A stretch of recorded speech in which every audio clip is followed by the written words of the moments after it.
a changé ma vie.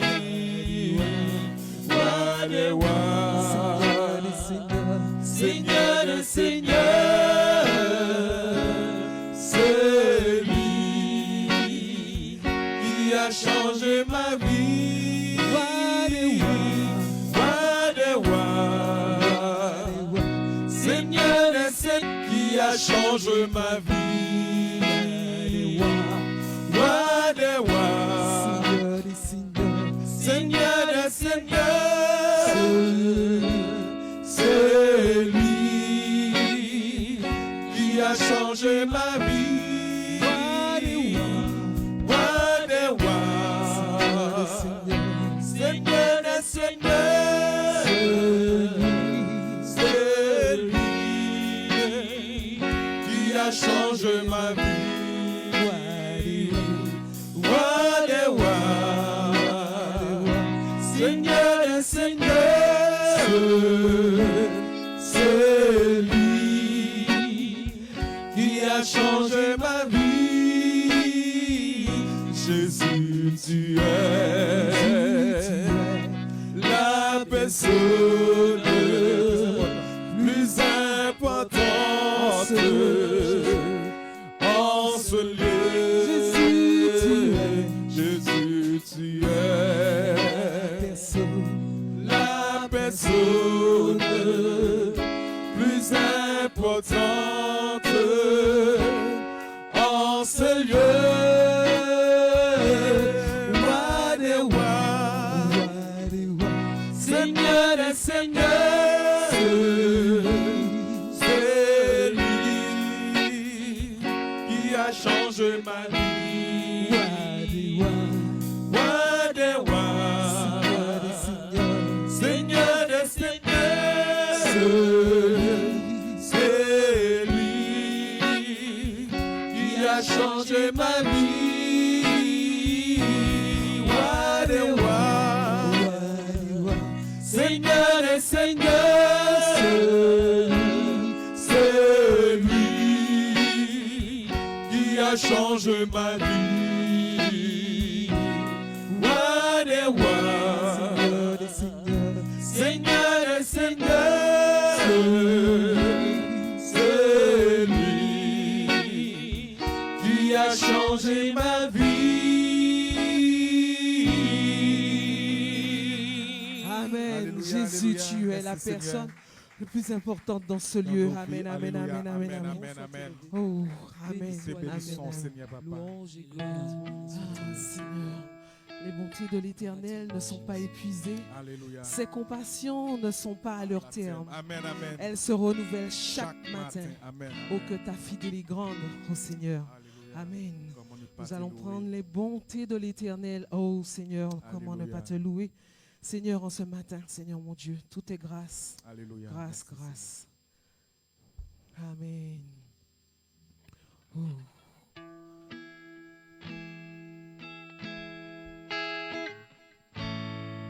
Seigneur.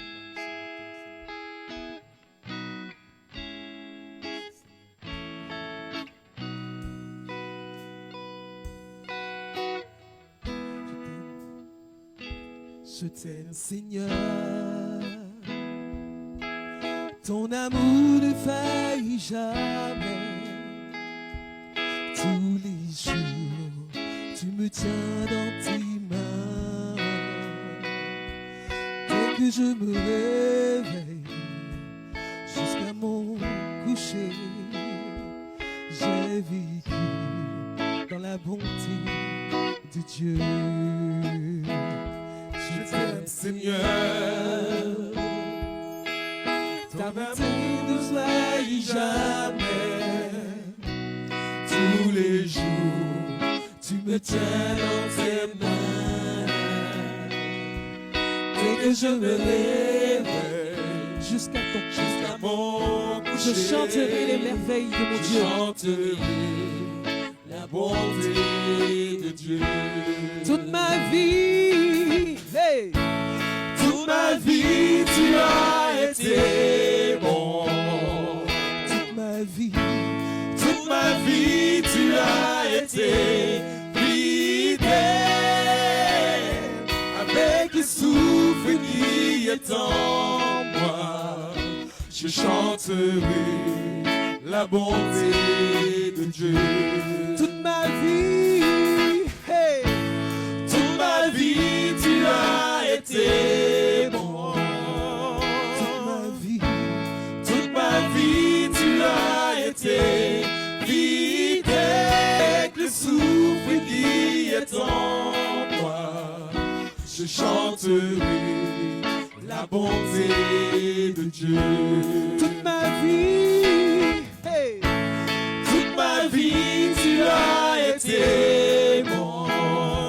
toute ma vie, Toute ma vie, tu as été fidèle.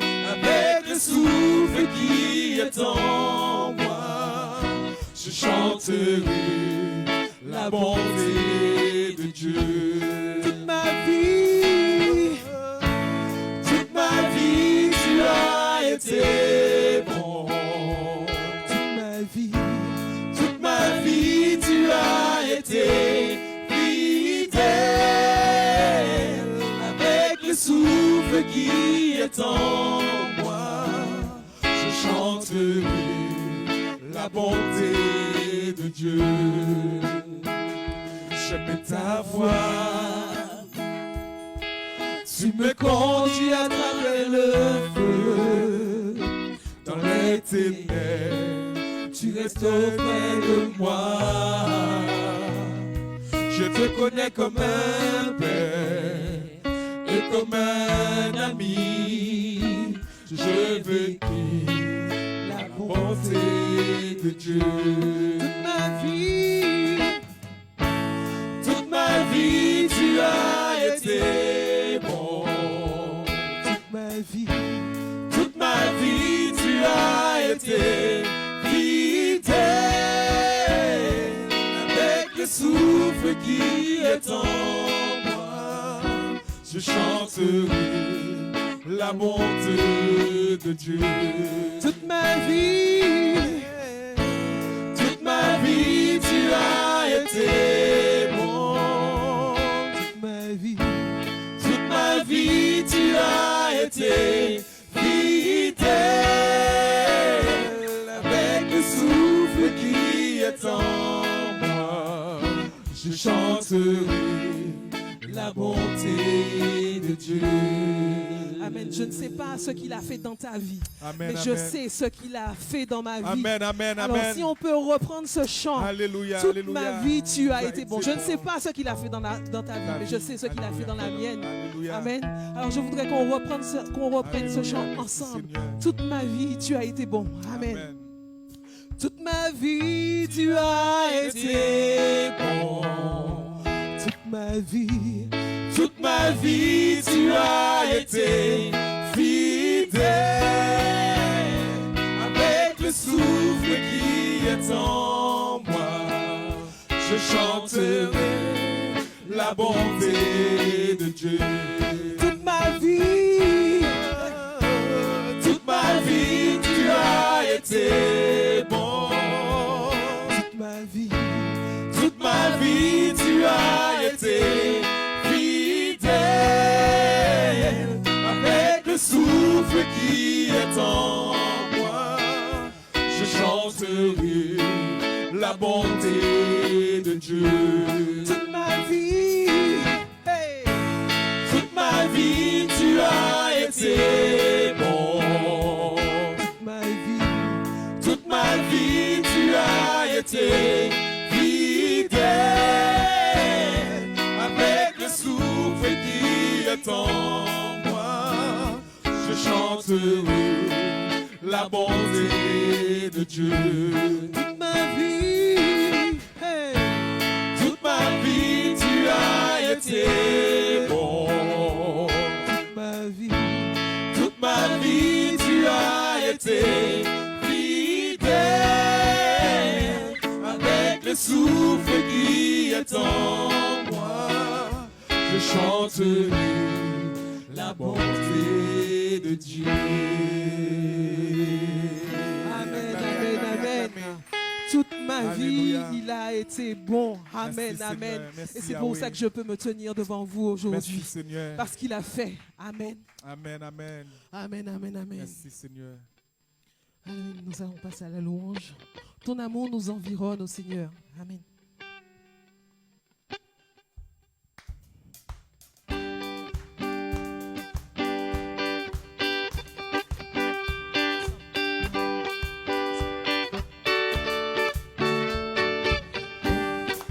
Ton amour nous environne, ô Seigneur. Ta gloire resplendit tout comme le soleil. Ton amour nous environne, ô Seigneur. C'est pourquoi nous espérons tout en toi. Ton amour nous environne, ô Seigneur. Ta gloire resplendit tout comme le soleil. Ton amour nous environne, ô Seigneur. C'est pourquoi nous espérons tous en toi. Gloire à ton nom. Auteur de notre joie, Gloire à ton nom. toi qui nous as sauvés, Gloire à ton nom. toi qui nous aimes tant, c'est pourquoi nous espérons tous en toi.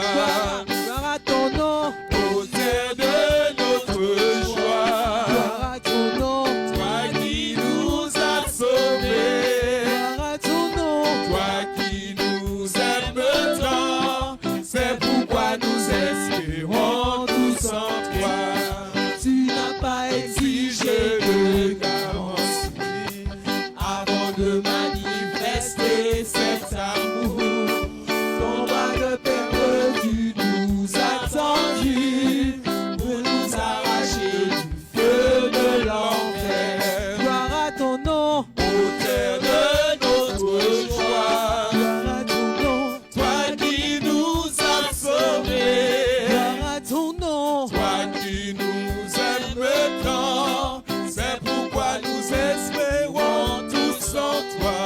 Gloire à ton nom. Auteur de notre joie, Gloire à ton nom. toi qui nous as sauvés, Gloire à ton nom. toi qui nous aimes tant, c'est pourquoi nous espérons tous en toi. Ton amour. Ton amour nous environne, ô Seigneur. Ta gloire resplendit tout comme le soleil. Ton amour nous environne, ô Seigneur. C'est pourquoi nous espérons tous en toi. Gloire à ton nom. Auteur de notre joie, Gloire à ton nom. toi qui nous as sauvés, Gloire à ton nom. toi qui nous aimes tant, c'est pourquoi nous espérons tous en toi. Tu n'as pas Exigé de garantie avant de manifester cet amour. Ton bras de père tu nous as tendu pour nous arracher du feu de l'enfer. Gloire à ton nom. Auteur de notre joie, Gloire à ton nom. toi qui nous as sauvés, Gloire à ton nom. toi qui nous aimes tant, c'est pourquoi nous espérons tous en toi. Gloire à ton nom. Auteur de notre joie, Gloire à ton nom. toi qui nous as sauvés, Gloire à ton nom. toi qui nous aimes tant, c'est pourquoi nous espérons tous en toi. Gloire à ton nom. Auteur de notre joie, Gloire à ton nom. toi qui nous as sauvés, Gloire à ton nom. toi qui nous aimes tant, c'est pourquoi nous espérons tous en toi. Dieu, tu es bon. Dieu, tu es bon. Dieu, tu es merveilleux. Seigneur, tu es excellent.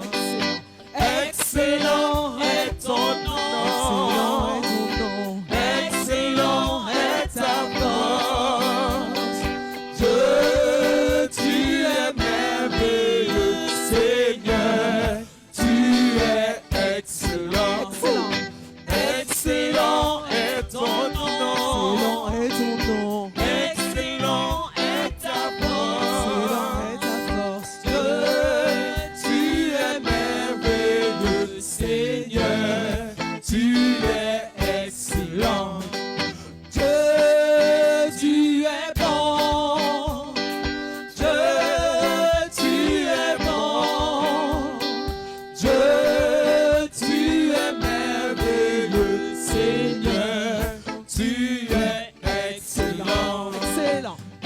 Excellent est ton nom.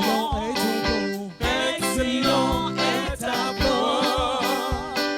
Dieu, tu es merveilleux, Seigneur, tu es excellent. Excellent. Excellent est ton nom.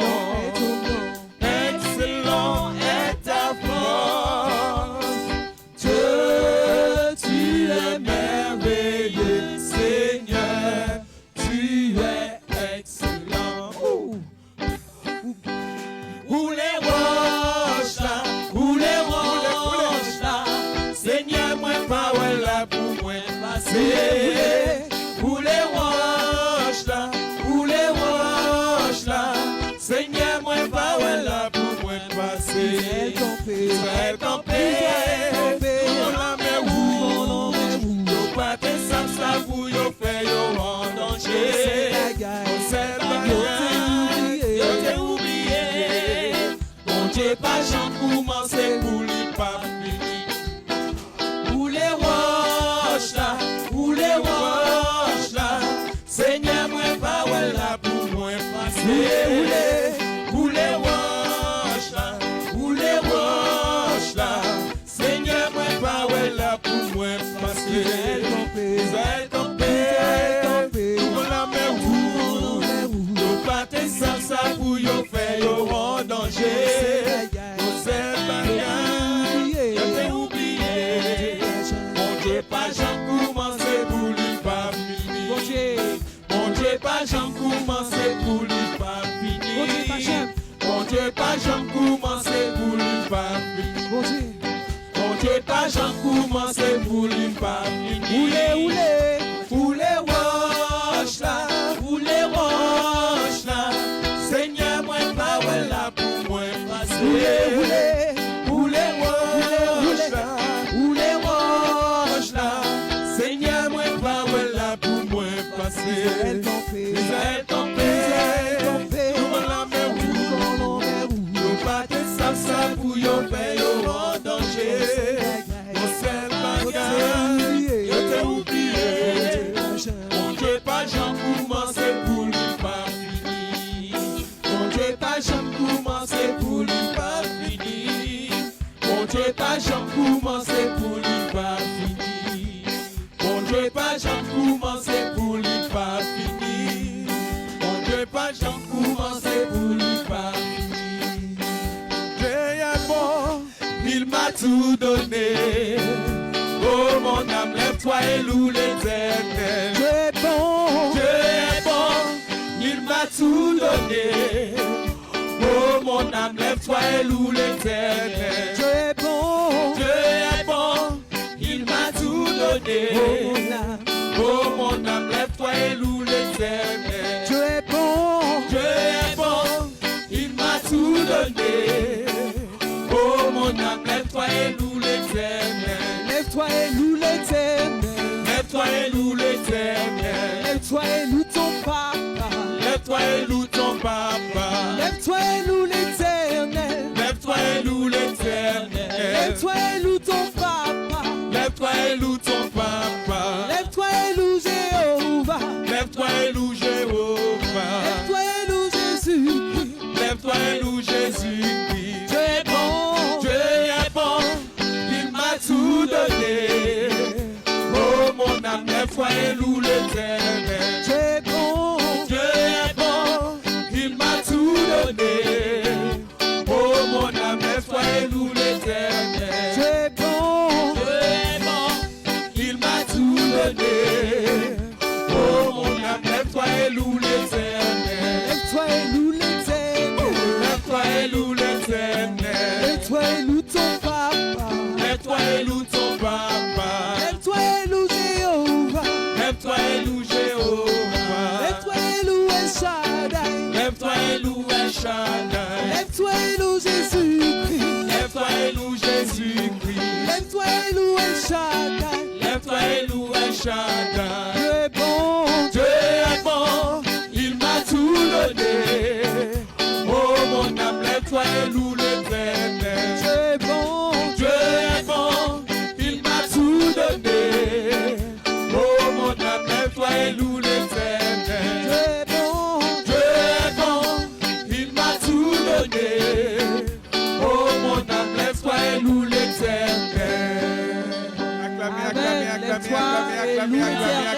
acclamez. Lève-toi et loue l'Éternel. Lève-toi et loue l'Éternel. Lève-toi louer, lève-toi louer, lève-toi et louer. Alléluia, alléluia, alléluia, alléluia. Merci Seigneur. Moi c'est soldat Jésus. Côté soldat Jésus. Levez-moi, levez-moi, levez-moi. Soldat, soldat, soldat, soldat Jésus. Alléluia, alléluia. Mettez-nous garde à vous, mettez-nous garde à vous. Alléluia. Moi c'est soldat Jésus. Côté-nous. Moi c'est soldat Jésus. Mettez garde à vous, garde à vous. Même si moi pas habillé en kaki, porté en revolver, tiré fusil en l'air. Même si moi pas couvert de la meilleure, moi c'est soldat. Oh, moi c'est soldat. Loué. Alléluia. Moi c'est soldat Jésus. Regardez-vous. Même si moi pas habillé en kaki, porté en revolver, tiré fusil en l'air. Même si moi pas gouverné la meilleure, moi c'est soldat. Oui, moi c'est soldat Jésus. Moi c'est soldat Jésus. Moi c'est soldat Jésus. Regardez-vous.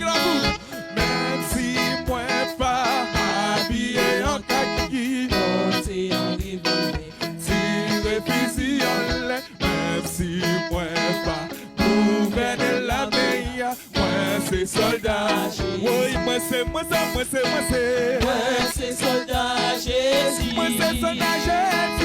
Moi c'est soldat Jésus. Oh, merci. Même si moi pas habillé en kaki, porté en revolver, tiré fusil en l'air. Même si moi pas gouverné la meilleure, moi c'est soldat Jésus. Moi j'ai décidé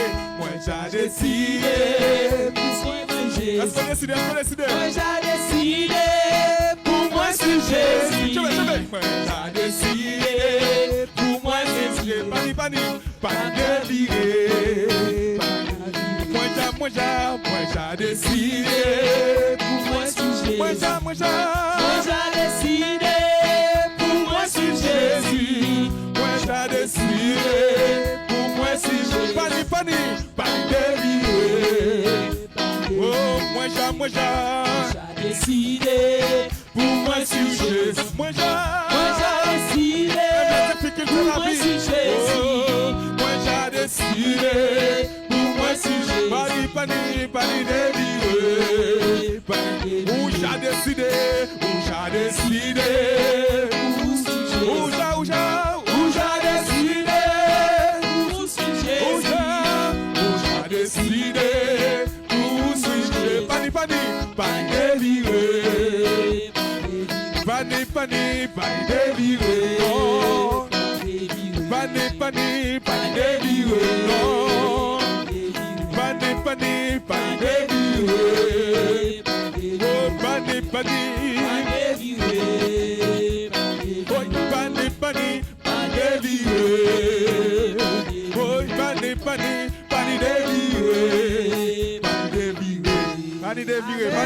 pas dévirer. Alléluia, alléluia, alléluia. Merci Seigneur. Pendant que je chante là, il y a une pensée qui vient dans ma tête de prier pour la sœur en fait.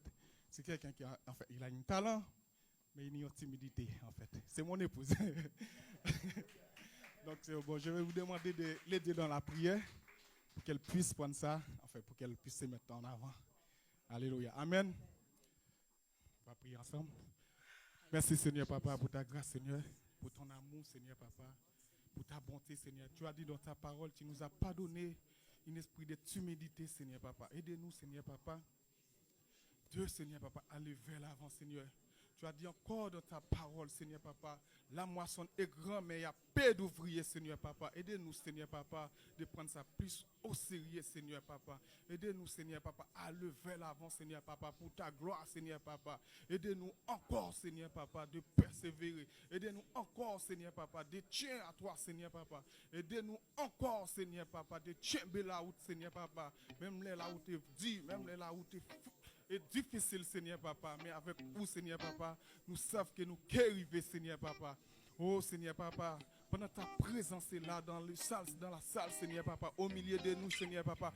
Touche encore, Seigneur Papa, tout ça qui, Seigneur Papa, qui ont talent, Seigneur Papa, et qui reçoit, Seigneur Papa, qui cache, Seigneur Papa. Oh Seigneur Papa, aidez, Seigneur Papa. Oh Seigneur Papa, deux messages, Seigneur, pratique, Seigneur, pour ta gloire, Seigneur Papa. Merci, Seigneur. Nous te bénissons, nous t'adorons. Amen. Nous allons passer à la collecte, Seigneur, pour la gloire de Dieu. Amen. Ça ou bail na offrande, ou bali pour Jésus. Ça ou bail na offrande, ou bali pour Jésus. Bali que barou de main. Ça ou bail dans l'offrande, ou bali pour Jésus. Ça ou bail dans l'offrande, ou bali pour Jésus. Ça ou bail dans l'offrande, ou bali pour Jésus. Bali que barou de. Oh, ça ou bail dans l'offrande, ou bali pour Jésus. ça ou bail dans l'offrande, Ou baili pour Jésus, ça ou bail dans l'offrande, ou baili pour Jésus. bali que baoude, Oh si ou baili, bali que baoude, oh si ou baili, bali que baoude, oui si ou baili, bali que baoude, oui si ou baili, bali que baoude, oui si ou baili, bali que baoude, si ou baili, baili que baou de Amen. Amen, amen, amen.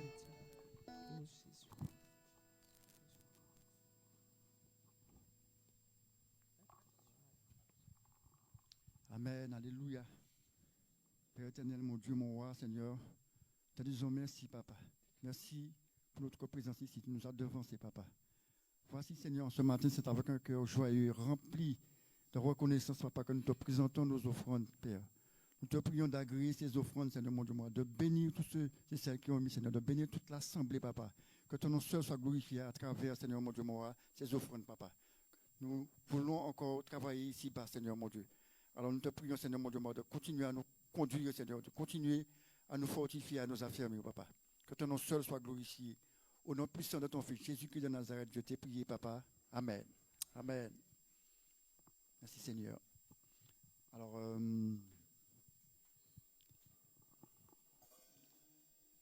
si je ne me trompe pas, c'est la première fois que tu nous visites, ma soeur. Oui. Oui. C'est la première fois que tu nous visites. Oui. Tu peux te présenter, s'il te plaît? Le prénom. Pas de timidité. Amen. Oui. Amen, amen. Pouvons l'acclamer. Amen. Sois bénie, ma soeur. Alors, nous allons passer, comme on dit, à table. La parole qui nous fait tellement de bien. Et pour cela, nous allons appeler la sœur Gilberte, qui va prier pour le serviteur que Dieu a déjà oint. Amen. Soyez bénis.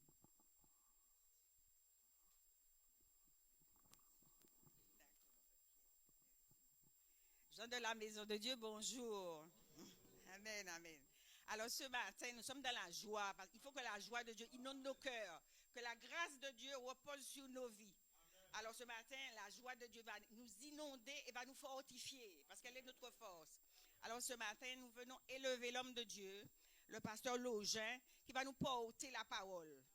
Seigneur, je confesse que l'Esprit de Dieu, l'Esprit de conseil, de force, d'intelligence, repose sur lui. Et que cet Esprit opère avec puissance pour qu'il puisse, pour que sa compréhension, son intuition soit aiguisée. Seigneur, qu'il puisse nous enseigner avec assurance et que des fleuves d'eau vive coulent de son sein. Je décrète et je déclare que l'Esprit de Christ est sur lui, que l'Esprit de Christ repose sur lui, qu'il ait les sentiments, les pensées, les desseins et les plans de Dieu pour nos vies en ce matin. Seigneur, inonde-le de ton amour, qu'il puisse opérer dans la puissance de le feu de l'Esprit et que sa prédication vienne du ciel et que ce soit des révélations pour nous au nom de Jésus-Christ de Nazareth. entoure-le d'une muraille de feu et que ta gloire soit dans sa vie et que ta gloire éclate dans nos vies. Nous avons prié au nom de Jésus-Christ de Nazareth, qu'il en soit ainsi. On dit Amen, Amen, Amen. Sois béni, homme de Dieu, sois fortifié. Alléluia, gloire à Dieu, béni soit l'Éternel. Bonjour peuple de Dieu. Salue ton frère à côté de toi, dis-lui sois le bienvenu. Voilà, devant, derrière, à droite, à gauche. Voilà, souhaitez-vous la bienvenue au nom de Jésus-Christ. C'est ça la famille de Dieu. On ne vient pas seulement à l'église pour s'asseoir et puis repartir, mais il faut que nous puissions avoir une communion fraternelle. Il faut entretenir et cultiver cela au nom de Jésus-Christ. Alléluia. Merci Seigneur. Alors ce matin, le thème, c'est vraiment un thème pour donner gloire à Dieu. Un thème tout puissant, un thème vraiment que Dieu même a inspiré à son serviteur, le temps de Dieu. Donc pour ceux qui prennent des notes, vous pouvez y aller. Donc à travers ce que nous allons recevoir du Seigneur, il y a des révélations, le Saint-Esprit nous parle, Dieu nous parle tantôt d'une manière, tantôt d'une autre. Aucune parole ne doit être mise à terre. Nous devons recevoir et garder vraiment, prendre soin de ce que Dieu nous donne. Alléluia. Donc nous allons prendre la parole de Dieu ce matin dans le livre de la Genèse, le chapitre 15. Et nous allons voir à travers ces paroles comment Dieu est intervenu, comment Dieu est venu, comment Dieu a parlé déjà et comment Dieu agit à travers sa parole. Parce qu'il y a un temps où Dieu parle, il y a un temps où Dieu agit aussi. D'accord? Et le temps de Dieu, c'est le temps où Dieu agit. Dieu te parle, Dieu te fait une promesse, mais à un moment, la promesse s'accomplit. C'est pour cela qu'il faut être patient, il faut être persévérant. Il ne faut pas non plus murmurer, il ne faut pas non plus douter. Si Dieu t'a dit quelque chose, crois en ce que Dieu t'a dit. Et Jésus même a dit que tout ce que vous demanderez avec foi dans la prière, croyez que vous l'avez reçu et vous le verrez s'accomplir. Mais il y a un temps. Il y a un temps pour l'accomplissement de ce que Dieu t'a promis. Ne sois pas pressé. Ne sois pas pressé parce que le plus souvent, lorsque nous sommes pressés, nous faisons des bêtises. On fait des bêtises et après on vient pleurer, dire pardon, voilà, j'étais trop pressé. Voilà, et le plus souvent, c'est difficile. C'est difficile. Mais avec la parole de Dieu, Dieu nous donne la force, Dieu nous donne le courage, il nous donne tout ce que nous avons besoin pour pouvoir aller jusqu'au bout au nom de Jésus-Christ. Donc, livre de la Genèse, chapitre 15, versets 1 à 5. Je vais lire la parole de Dieu au nom de Jésus-Christ. Genèse, chapitre 15, versets 1 à 5. Et vous allez voir comment Dieu agit, comment Dieu vraiment, il est tout puissant et rien ne lui est impossible. Là où tu te vois limité, Dieu est illimité. Dieu n'est pas limité. Le plus souvent, c'est nous qui nous pensons limiter Dieu, mais on ne peut pas limiter Dieu. On ne peut pas limiter Dieu. Donc, livre de la Genèse, chapitre 15, à partir du verset 1er, vous savez ce qui s'est passé. Dieu a fait beaucoup de choses avec Abraham. Vous savez qu'Abraham aussi, il a mené des guerres. Il a remporté des victoires. Donc après tout cela, la Bible nous dit dans la parole de Dieu, Genèse 15, à partir du verset 1er, après ces événements, la parole de l'Éternel fut adressée à Abraham dans une vision. Là, c'est la promesse. Dieu parle. C'est le temps où Dieu parle. Dieu t'a déjà parlé. Dieu t'a parlé en songe. Dieu t'a parlé par quelqu'un. Dieu t'a parlé par un homme de Dieu, par une femme de Dieu. Mais Dieu t'a parlé. Personne ici ne peut me dire que depuis que je connais Jésus, que Jésus ne m'a jamais parlé. Ce n'est pas possible. Si tu as le Saint-Esprit en toi, le Saint-Esprit te parle. Mais le plus souvent, c'est nous, on n'écoute pas. Dieu nous parle, mais on est tellement occupé, tellement de distractions, tellement de choses, et puis on ne tient pas compte de ce que Dieu nous dit. Donc ne laisse pas les distractions étouffer la voix du Saint-Esprit en toi. Ne laisse pas toutes sortes de choses, de plaisir, les choses du monde, étouffer la parole de Dieu en toi. Mais Dieu a besoin de te parler encore parce qu'il veut agir dans ta vie. Donc après ces événements, la parole de l'Éternel fut adressée à Abraham. Dans le temps avant qu'il soit appelé Abraham, il s'appelait Abraham, dans une vision. Donc Dieu nous parle aussi dans des visions. C'est quoi une vision? Une vision, ce n'est pas un rêve. Une vision, c'est quelque chose, tu es là et puis tu as quelque chose, une image qui apparaît. Un rêve, c'est lorsque tu dors, tu es endormi. Un songe, c'est lorsque tu es endormi. Et Dieu peut te parler à travers un songe. Mais pour pouvoir faire le songe, il faut que tu sois endormi. Mais pour une vision, tu n'as pas besoin d'être endormi. Tu peux être là, tes yeux sont ouverts et puis tu as quelque chose qui apparaît devant toi. C'est ça que ça s'appelle une vision. D'accord? Donc Dieu a parlé à Abraham dans une vision. C'est-à-dire Abraham n'était pas endormi. Abraham était éveillé. Il avait les yeux ouverts et la vision est venue. Et il dit, Abraham, ne crains point. Je suis ton bouclier et ta récompense sera très grande. Vous voyez la promesse déjà? Déjà, lorsque Dieu vient te parler, il te dit, ne crains point. Lorsque Dieu s'adresse à toi, peu importe par vision, par songe, par rêve, peu importe par prophétie, Dieu vient toujours avec la paix. Dieu ne vient pas pour te troubler. Dieu ne vient pas pour te faire peur. Non, Dieu ne vient pas pour t'effrayer. Dieu ne vient pas pour que tu sois tourmenté. Lorsque Dieu vient, il apporte la paix. Tu es dans la paix. Tu n'es pas troublé, agité, tourmenté. Tu es dans la paix. Donc la première chose que Dieu lui dit, ne crains point. Je suis ton bouclier et ta récompense sera très grande. Verset 2. Abraham répondit, Seigneur éternel, que me donneras-tu? Je m'en vais sans enfant, et l'héritier de ma maison, c'est Eliezer de Damas. Et Abraham dit, voici, tu ne m'as pas donné de postérité, et celui qui est né dans ma maison sera mon héritier. Alors la parole de l'Éternel lui fut adressée ainsi. Ce n'est pas celui qui sera ton héritier, ce n'est pas lui qui sera ton héritier, mais celui qui sortira de tes entrailles qui sera ton héritier. Et Abraham n'était pas jeune. Abraham avait déjà un certain âge. Voilà, il avait déjà plus de 80 ans. Je ne sais pas s'il y a quelqu'un qui a 80 ans ici. Non, il n'y a personne. Donc Abraham était déjà plus âgé que nous tous qui sommes là. Mais malgré cela, Dieu lui dit que c'est celui qui sortira de tes entrailles. Ce n'est pas quelqu'un que tu vas adopter, mais cet enfant-là sera de toi. Dieu est tout puissant pour faire cela. Là où tu crois que c'est fini, que c'est impossible, vu ton âge, que tu ne peux pas faire ceci, tu ne peux pas réaliser tel projet, c'est toi qui le dis. Mais Dieu ne l'a pas dit.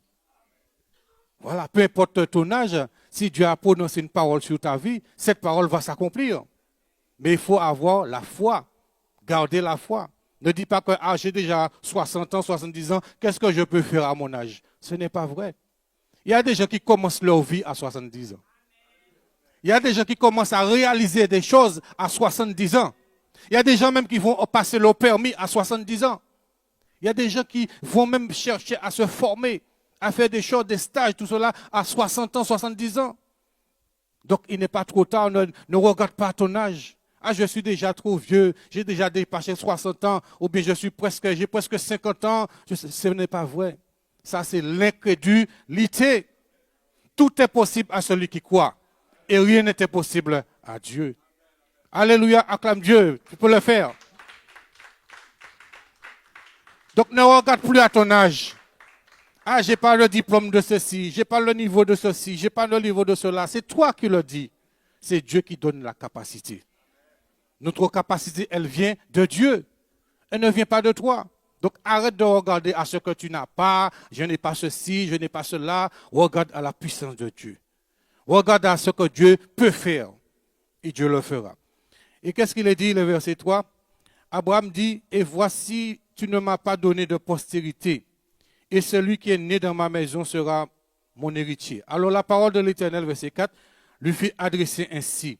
Ce n'est pas lui qui sera ton héritier, mais celui qui sortira de tes entrailles qui sera ton héritier. Alléluia. Et le verset 5, et après l'avoir conduit dehors, il dit, regarde vers le ciel et compte les étoiles si tu peux les compter. Et lui dit, telle sera ta postérité. Et Abraham n'avait encore rien, il n'avait pas encore d'enfant qui était sorti de ses entrailles. Et Dieu lui dit, regarde les étoiles qui sont, est-ce que tu peux compter cela? Eh bien, telle sera ta postérité. Ce n'est pas un homme qui a parlé comme ça, c'est l'Éternel qui a parlé à Abraham. Et Abraham, il était un peu, il comprenait pas ce que, mais Dieu lui a dit quelque chose. Et quand Dieu t'a dit quelque chose, il va le faire. Ne mets pas en doute la parole de Dieu. Il y a des gens qui vont venir, est-ce que Dieu vraiment t'a parlé? Et ça vous est déjà arrivé, Dieu vous a dit quelque chose et vous avez entendu cela plusieurs fois. Mais des gens autour de toi, déjà dans ta famille, déjà les gens qui sont proches de toi, viendront te dire, mais est-ce que c'est Dieu qui t'a parlé? On va commencer à mettre le doute dans ton cœur pour te faire douter de la parole de Dieu. Mais ce que Dieu a dit, sa bouche, ce que sa bouche a dit, sa main l'accomplit. Ce que sa bouche a dit, sa main l'accomplit. Donc ne doute pas de ce que Dieu t'a dit. Voilà, reste dans cette parole, reste dans cette promesse que Dieu t'a faite. Donc Dieu lui dit, et après avoir conduit dehors, il dit, regarde vers le ciel et compte les étoiles, si tu peux les compter. Et il lui dit, telle sera ta postérité. Maintenant, nous allons au chapitre 16. Chapitre 16, verset 1, à partir du verset 1er. Donc, n'oubliez pas ce que Dieu a dit à Abraham. Là, maintenant, nous allons au chapitre 16, verset 1er. Saraï, femme d'Abraham, ne lui avait point donné d'enfant. Elle avait une servante égyptienne nommée Agar. Et Saraï dit à Abraham, voici l'Éternel m'a rendu stérile. Viens, je te prie, vers ma servante, peut-être aurais-je par elle des enfants. Abraham écouta la voix de Saraï. Est-ce que c'est ce que Dieu avait dit? Voilà. Est-ce que Dieu avait dit qu'il fallait passer par Agar pour avoir cet enfant? Dieu lui a dit de tes entrailles. Ça veut dire que, vous savez que lorsque nous sommes mariés, nous formons une seule chair. Tes entrailles, c'est-à-dire ta femme, c'est elle qui va enfanter l'enfant de la promesse. Mais comme Saraï même voyait le temps passer, elle voyait son âge avancé et elle ne voyait rien. Elle disait, mais c'est pas possible. Peut-être, certainement, Abraham lui a dit, mais Dieu m'a parlé. Mais Saraï n'a pas cru au moment donné. Et elle dit à Abraham, va vers ma servante. Est-ce que c'était le plan de Dieu? Est-ce que c'était la volonté de Dieu? Est-ce que c'était le temps de Dieu? Non. Et le plus souvent, c'est ce que nous faisons. Dieu nous a dit quelque chose, mais on est pressé de voir la réalisation de cela. Et on commence à chercher à droite et à gauche. On commence à les demander. On cherche des prophètes. Voilà. On cherche des prophètes. Dieu t'a parlé, il t'a confirmé les choses, mais tu veux chercher des prophètes. Tu entends un prophète qui arrive là. Non, il faut que je voie ce prophète pour qu'il puisse me confirmer encore ce que Dieu m'a dit, alors que Dieu t'a déjà parlé. Il y a des gens qui vont venir te conseiller. Oui, mon frère, c'est ça, mais Dieu t'a dit ça, mais. On va commencer à te dire, mais. Dieu t'a dit ça, mais. Dieu t'a dit ça, mais. La parole de Dieu dit que ton oui soit oui, que ton non soit non. Tout ce qu'on y ajoute vient du malin. Tout ce qu'on y ajoute vient du malin. Donc, quand Dieu t'a parlé, il sait ce qu'il dit. Mais Saraï était pressée. Elle croyait qu'elle allait rester stérile toute sa vie. Mais Dieu n'avait pas dit encore son dernier mot. Même si tu es stérile, peu importe, tu es ici ou tu es en ligne, Dieu est capable de te rendre féconde au nom de Jésus-Christ. Alors toi qui es stérile, au nom de Jésus-Christ, là où tu es maintenant, sois délivré, sois guéri maintenant au nom de Jésus-Christ et que tu sois féconde au nom de Jésus-Christ de Nazareth. Alors, ne croyez pas parce que vous êtes stérile quelque part. Là, il est parlé de stérilité au niveau de la matrice, tout cela. Mais peut-être que dans ta vie, tu es stérile quelque part. Peut-être que dans ta vie, tu n'avances pas quelque part. Dieu est capable de changer la stérilité en fécondité au nom de Jésus-Christ. Dieu est capable de changer cela en prospérité. Là où il y a la sécheresse dans ta vie, Dieu est capable de te rendre prospère au nom de Jésus-Christ de Nazareth. Arrête de confesser que je suis stérile financièrement, je suis stérile, ceci, cela, je suis stérile. Non, ne dis plus ces choses-là au nom de Jésus. À partir d'aujourd'hui, dis au nom de Jésus-Christ, je serai féconde au nom de Jésus-Christ. Bye bye la, alléluia. Bye bye la sécheresse. Bye bye la pauvreté. Bye bye l'échec au nom de Jésus. Il faut confesser et déclarer la parole de Dieu. Donc, Sarah dit, voilà ce qu'elle dit. Elle accuse Dieu, elle dit que c'est Dieu, c'est toi qui m'as rendu stérile. Faisons attention, bien-aimés. Lorsque nous sommes dans des situations, on peut commencer à accuser Dieu. Ah, Dieu, c'est ta faute si ça m'est arrivé. Il y a des gens qui parlent comme ça.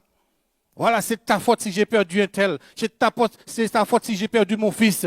C'est ta faute si j'ai perdu ma fille. C'est ta faute si j'ai perdu mon mari. C'est ta faute si j'ai perdu ma femme. C'est de ta faute si j'ai perdu ceci ou cela. Faisons attention. Dieu n'est pas un homme. Dieu n'est pas n'importe qui. On ne peut pas accuser Dieu de tout ce qui nous arrive. Faisons attention, ayons la crainte de Dieu. Donc, cessons d'accuser Dieu des malheurs, des choses qui arrivent. Mais donnons gloire à Dieu en toutes choses. Parce que toutes choses concourent au bien de ceux qui aiment Dieu, de ceux qui sont appelés selon son dessein. Donc, lorsque quelque chose t'arrive, arrête d'accuser Dieu. Arrête de dire que c'est à cause de toi, Dieu. Alors, voilà ce qui s'est passé. Le verset 3.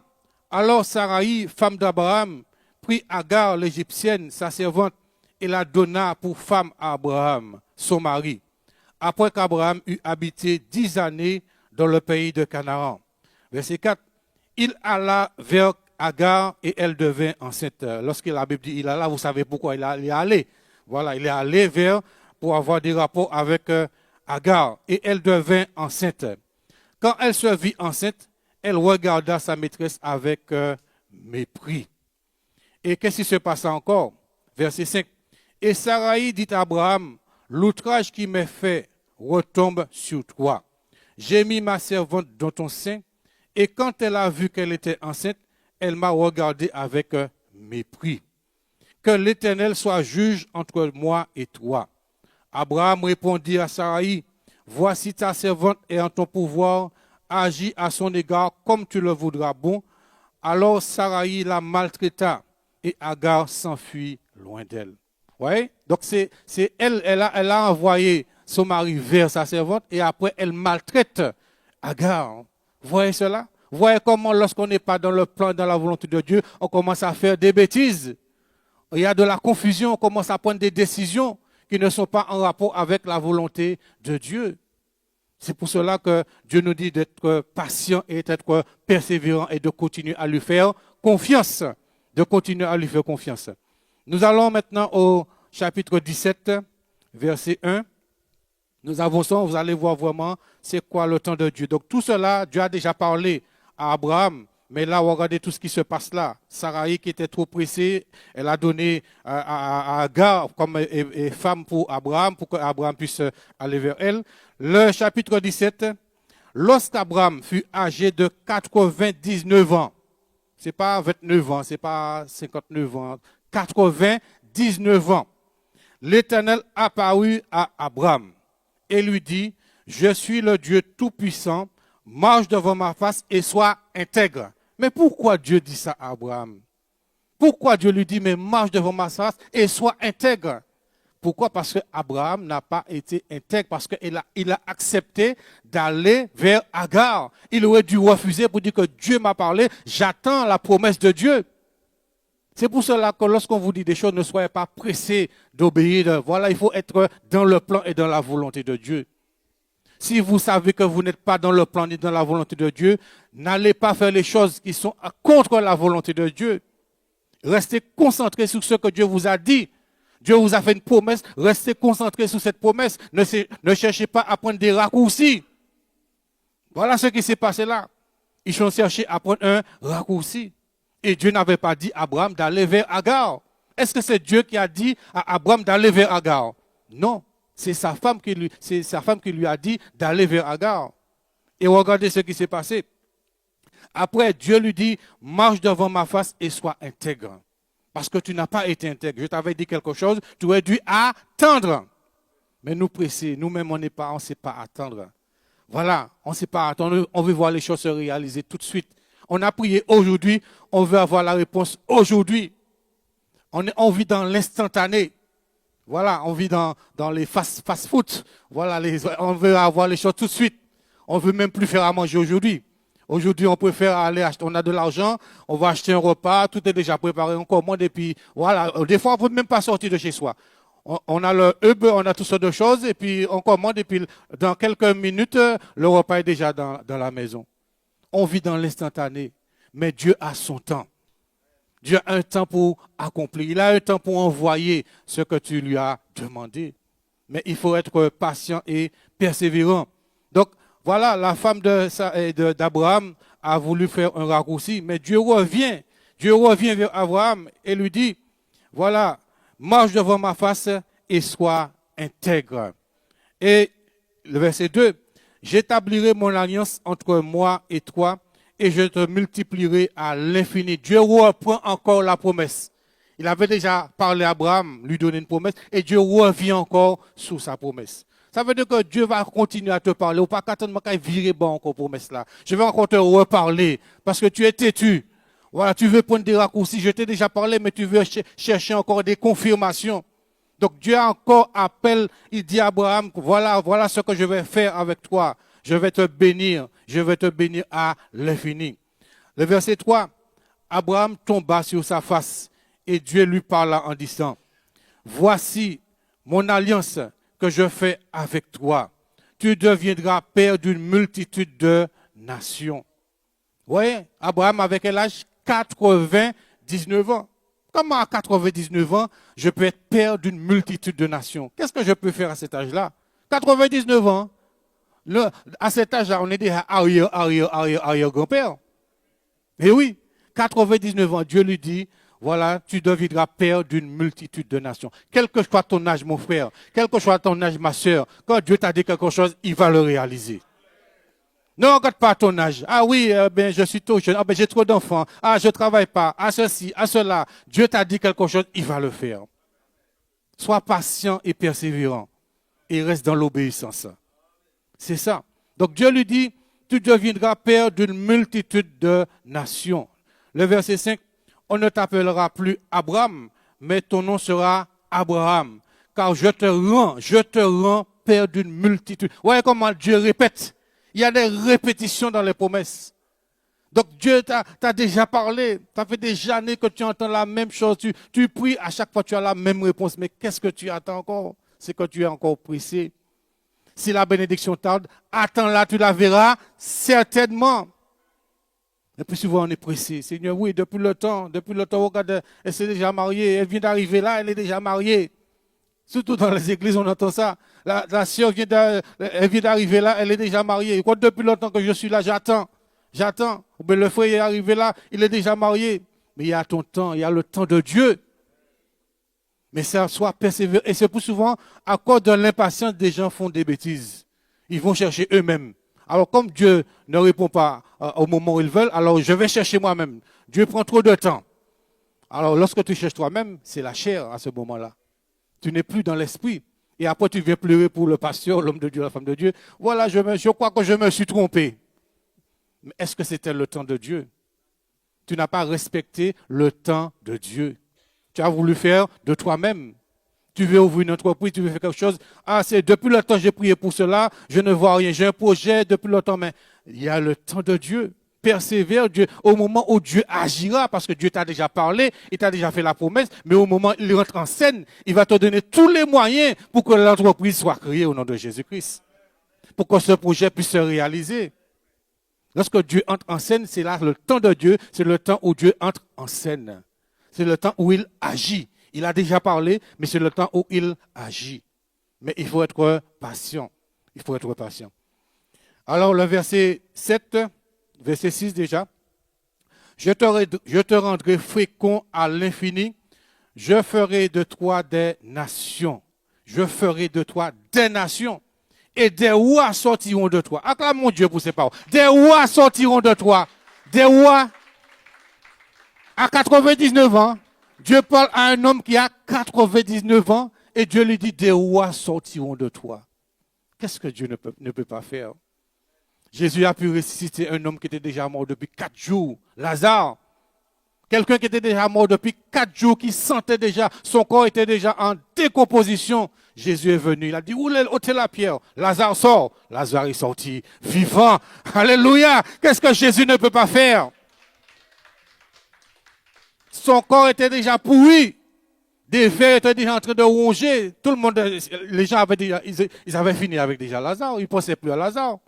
Mais Jésus il a dit, je suis la résurrection et la vie. Donc ce qui est mort, s'il y a quelque chose de mort dans ta vie, quelque chose qui est là, le Seigneur va le ressusciter au nom de Jésus-Christ. Si sa vie de prière est morte, aujourd'hui le Seigneur ressuscite cette vie de prière au nom de Jésus-Christ de Nazareth. Si tu sens que ta vie spirituelle s'est refroidie, tu n'as plus le zèle, plus le goût pour prier, pour lire ta Bible, pour louer, pour chanter, pour donner gloire à Dieu, aujourd'hui le Seigneur ressuscite cela. Si tu le crois, dis Amen. Voilà. Il y a des gens qui viennent à l'église, mais on voit que c'est plus ça. Ils viennent là, mais ils sont là, mais on ne voit plus le zèle, on ne voit plus vraiment de joie, on ne voit plus de motivation.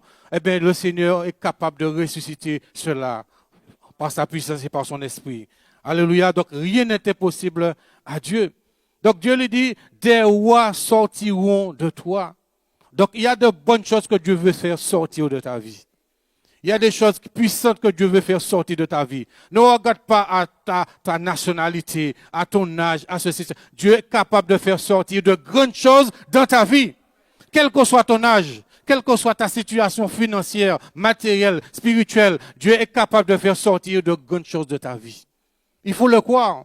Donc si Dieu t'a fait la promesse, il le fera. C'est une question de temps. C'est une question de temps. Et je peux vous dire qu'il y a des gens, le plus souvent c'est à la fin de leur vie que Dieu les utilise puissamment. Je connais des pasteurs, et pendant un temps, même des hommes de Dieu, même pendant beaucoup de temps, ils n'ont pas fait beaucoup de choses, tout cela. Et c'est lorsqu'ils ont commencé à avoir 60 ans, tout cela, eh bien, comme s'il y a un réveil, comme s'il y a une résurrection, Dieu commence à les utiliser puissamment. Je ne dis pas que c'est à 60 ans que tu vas commencer à servir Dieu. Non, mais Dieu fait comme il veut, avec qui il veut, et autant qu'il veut. Mais ce qu'il te demande, c'est de rester, de marcher et d'être intègre devant lui. Marche devant ma face et sois intègre. Et quand tu marches devant Dieu, dans la foi, dans l'obéissance et dans l'intégrité, eh bien, Dieu veut te faire arriver là où il veut que tu puisses arriver. Alléluia. Mais en son temps. Le verset 7, j'établirai mon alliance entre moi et toi, et tes descendants après toi, selon leur génération. Ce sera une alliance perpétuelle, en vertu de laquelle je serai ton Dieu et celui de ta postérité après toi. Verset 8, je te donnerai et à tes descendants après toi le pays que tu habites comme étranger, tout le pays de Canaan en possession perpétuelle et je serai leur Dieu. Donc Dieu te donne des possessions, des choses que tu ne possèdes pas aujourd'hui, Dieu peut te le faire posséder demain. Peut-être que tu as le projet de construire une maison, tu as le projet d'acheter une maison. Ne dis pas que, ah oui, mon compte bancaire est toujours au rouge. Dieu est capable d'inverser la situation. Ne dis pas que oui, financièrement, ça va pas, je ne vois pas comment. Il y a des gens qui parlaient comme cela, mais lorsqu'ils se sont réveillés, ils se sont ressaisis, ils se sont mis à marcher avec Dieu, à marcher dans l'intégrité, dans la foi, dans l'obéissance, eh bien Dieu a inversé la situation. Aujourd'hui, ils sont propriétaires de leur maison. Donc ne crois pas que tu vas finir ta vie sous un loyer. Ne crois pas que tu vas finir ta vie sous un loyer. Dieu est capable de te donner les moyens pour acheter une maison, pour acheter un appartement. Cela est possible. Si tu crois, tu dis Amen. Voilà, ne crois pas les gens qui te disent non, tu vas finir ta vie. Ça, c'est une malédiction. Les gens qui te disent que tu finiras locataire. Ce n'est pas vrai. Dieu est capable de te rendre propriétaire. C'est ça, il peut le faire. Il peut le faire. Et quand Dieu voit que tu as la foi, la parole de Dieu que sans la foi, on ne peut pas être agréable à Dieu. Dieu honore ta foi et te fait devenir propriétaire. Voilà. Donc c'est une question de foi, de patience, de persévérance et rester dans le plan et dans la volonté de Dieu. Nous avançons maintenant donc, le chapitre 18, verset 11. Chapitre 18, verset 11. Abraham et Sarah étaient vieux et avancés en âge. Et Sarah ne pouvait plus espérer avoir des enfants, parce qu'ils avaient déjà plus de 80 ans. Voilà. Sarah ne pouvait plus espérer avoir des enfants. Elle rit en elle-même en disant, « Maintenant que je suis vieille, aurais-je encore des désirs? Mon Seigneur aussi est vieux. » Le plus souvent, on se dit, mais regarde mon âge, mais quel désir. Et si on est dans la logique des choses, on va dire, mais c'est normal. Elle a raison de parler ainsi parce qu'elle a déjà plus de 80 ans. Quel désir qu'elle peut avoir pour son mari. Mais Dieu est capable de ressusciter les désirs, voilà, pour pouvoir faire les choses, pour que sa volonté puisse s'accomplir. Et je crois que Dieu a dû rajeunir Sarai. Alléluia. Dieu a dû la rajeunir physiquement. Dieu a dû faire remonter les désirs qu'elle n'avait pas eu depuis des années, 30 ans envers son mari. Eh bien, ces désirs sont revenus. Dieu a fait cela. Voilà, peut-être que toi, tu es là, tu n'as plus de désir pour ton mari. Ça fait des années que tu n'as plus de désir. Eh bien, Dieu est capable de faire revenir ces désirs. Ces désirs pour le caresser, ce désir pour l'embrasser, ce désir pour l'accompagner, ce désir pour faire tout ce que Dieu veut que tu fasses. Dieu est capable de faire cela. Et vous savez, il y a des gens qui sont mariés, je vous le dis, peut-être qu'il y a de ceux qui ont déjà vécu ça ici, mais qui n'ont plus de désir pour leur femme. Je vous le dis ça. C'est pas seulement dans le monde, même dans les églises. Il y a des femmes qui viennent dire que je n'ai plus de désir pour mon mari. Et ce n'est pas des femmes de 80 ans. Hein. Comment tu as 40 ans? 40 ans tu n'as plus de désir pour ton mari. Tu as 40 ans, tu n'as plus de désir pour ta femme. Ce n'est pas normal. Et même, je suis allé même un peu trop loin, même 30 ans. Quelqu'un qui se marie, ça fait peut-être 5 ans, 10 ans que tu es marié. À 30 ans, tu n'as plus de désir pour ton mari. Ce n'est pas normal. Tu as 40 ans, 50, 60 ans, tu n'as plus de désir pour ton mari, pour ta femme, tout cela. Ce n'est pas normal. Donc, si vous êtes marié, vous êtes dans le plan de Dieu, eh bien, demandez à Dieu de restaurer cela en vous. Et Dieu est capable de le faire. C'est ça. Parce que le plus souvent, le mari n'a plus de désir pour sa femme, la femme n'a plus de désir pour son mari. Ce n'est pas normal. Vous êtes mariés, vous devez avoir le désir les uns pour les autres, l'un pour l'autre. Tout cela, ce n'est pas un péché d'avoir des désirs pour son mari. Pas pour le mari de quelqu'un d'autre. Pas pour la femme de quelqu'un d'autre. Mais tu as le droit, l'autorisation d'avoir des désirs pour ton mari et pour ta femme légale, officielle. C'est pas pour un autre pour ni désir. Hein. Attention, hein. Parce que si tu as ton mari est là, ta femme est là, et puis c'est pour un autre que tu as des désirs, tu es déjà dans l'adultère. Avant même de faire l'acte, Jésus même a dit que si tu regardes un homme ou une femme pour la convoiter, tu as déjà commis l'adultère. Donc si ton mari est là, ta femme est là, et tu n'as plus de désir ni pour ton mari, pour ta femme, et tu as de désir pour une autre femme ou pour un autre mari, tu as déjà la pensée de l'adultère. Il faut freiner cela tout de suite et demander à Dieu que tes désirs reviennent envers ton mari, envers ta femme. Et c'est ce qui s'est passé pour Sarai. Elle a dit que, la Bible dit que, verset 11, Abraham et Sarah étaient vieux, avancés en âge, et Sarah ne pouvait plus espérer d'avoir des enfants. Elle rit en elle-même en disant, maintenant que je suis vieille, aurais-je encore des désirs? Mon Seigneur aussi est vieux. Qu'est-ce qu'Abraham peut faire? Abraham était sous bâton, tout cela, mais qu'est-ce qu'il peut faire? Est-ce qu'Abraham encore peut, voilà. Mais Dieu est capable. Dieu est capable de faire tout ce qu'il dit, il fera. Il accomplira ses promesses envers toi. Nous avons chanté, mais est-ce que nous croyons ça vraiment? Voilà, on le chante bien, mais est-ce qu'on le croit vraiment? Lorsque tu es en difficulté, est-ce que tu chantes ça? Lorsqu'il n'y a plus d'argent, est-ce que tu chantes ça? Lorsque le réfrigérateur est vide, est-ce que tu chantes ça? Eh oui. Lorsque il y a des difficultés, il faut chanter ces chants-là. Bon, ce n'est pas seulement à l'église, hein, mais lorsque tu es en difficulté aussi, il faut dire Dieu est capable de faire. Lorsque la voiture est en panne, Dieu est capable de faire. La voiture te lâche, Dieu est capable de faire. Voilà. Donc, lorsque nous sommes en difficulté, il faut être capable, il faut dire que Dieu est capable. Voilà, de faire, voilà ce que j'ai besoin de réaliser, ces promesses envers moi. Dieu est capable. Alors, on continue dans la parole. L'Éternel, le verset 13. L'Éternel dit à Abraham, pourquoi donc Sarah a-t-elle ri en disant, est-ce que vraiment j'aurai un enfant, moi qui suis vieille? Le verset 14. Y a-t-il rien qui soit étonnant de la part de l'Éternel? Autant fixé. On répète ça. Autant fixé. En dernière fois. Autant fixé. Donc, ça veut dire le temps fixé, c'est le temps de Dieu.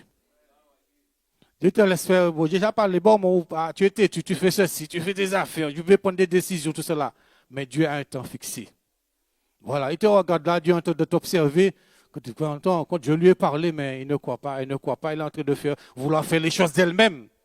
Eh bien, la parole de Dieu dit que Dieu lui dit que au temps fixé, je reviendrai vers toi à cette même époque et Sarah aura un fils.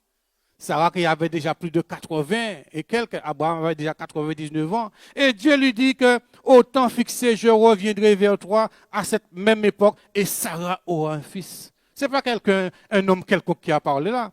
Et vous allez voir que Dieu a accompli ce qu'il a dit.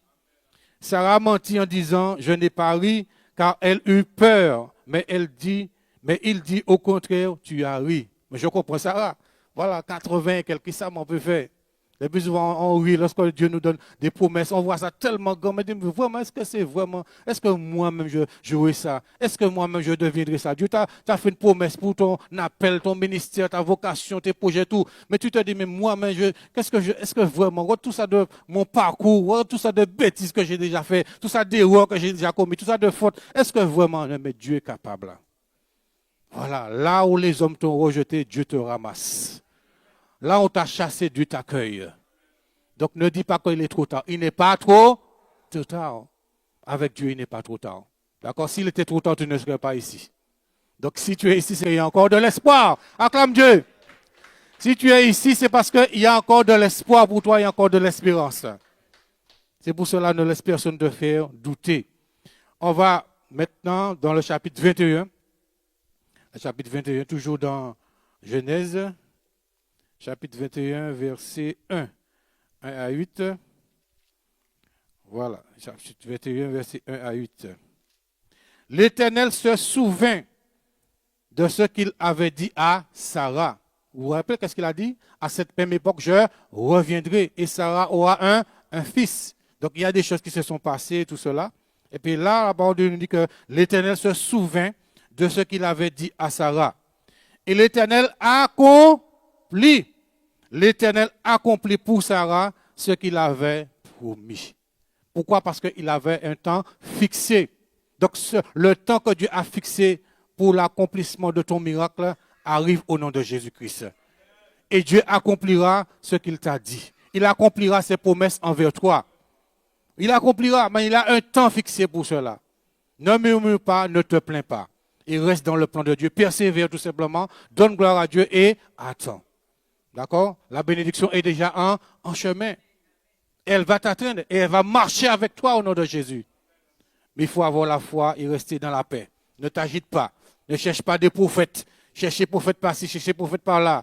Tu vas entendre toutes sortes de paroles. Celui-là te dit rouge, l'autre te dit noir. Ou alors l'autre, il te dit bleu. Tu alors l'autre, il te dit vert. Tu sais, tu seras dans la confusion. Reste en paix tout simplement. Et puis persévère. Et tu verras la gloire de Dieu. D'accord? Donc, l'Éternel se souvint de ce qu'il avait dit à Sarah. Et l'Éternel accomplit pour Sarah ce qu'il avait promis. Sarah devint enceinte. À plus de 80 ans, Sarah devint enceinte. Vous imaginez? Est-ce que vous avez déjà vu une femme de 80 ans enceinte? Je ne pense pas que nous qui sommes ici, nous avons déjà vu ça. Mais comme je vous ai dit, Dieu est capable. Certainement, Dieu a dû rajeunir Sarah. Voilà, Sarah, certainement, elle a retrouvé l'appétit d'une jeune femme. Elle a commencé à manger, à modifier son alimentation. Parce qu'avant, vous savez quelque chose, avant même que le miracle arrive, Dieu déjà vous prépare. Alléluia. Dieu vous met dans les conditions pour vous préparer même spirituellement, physiquement, dans tous les domaines. Et que lorsque le miracle arrive, boum, c'est bon, c'est parti. Voilà, Dieu agit. Ça veut dire que ce n'est pas comme ça de coup de baguette magique que Sarah est devenue enceinte, mais Dieu l'a préparé spirituellement, physiquement. Les désirs sont revenus pour son mari. Et Abraham a eu de nouveau des désirs pour sa femme. Le corps s'est transformé. Donc Dieu peut transformer même ton corps. Les rides là qui sont sur ton visage là, Dieu est capable de faire ça partir. Dieu est capable de te rajeunir comme l'aigle.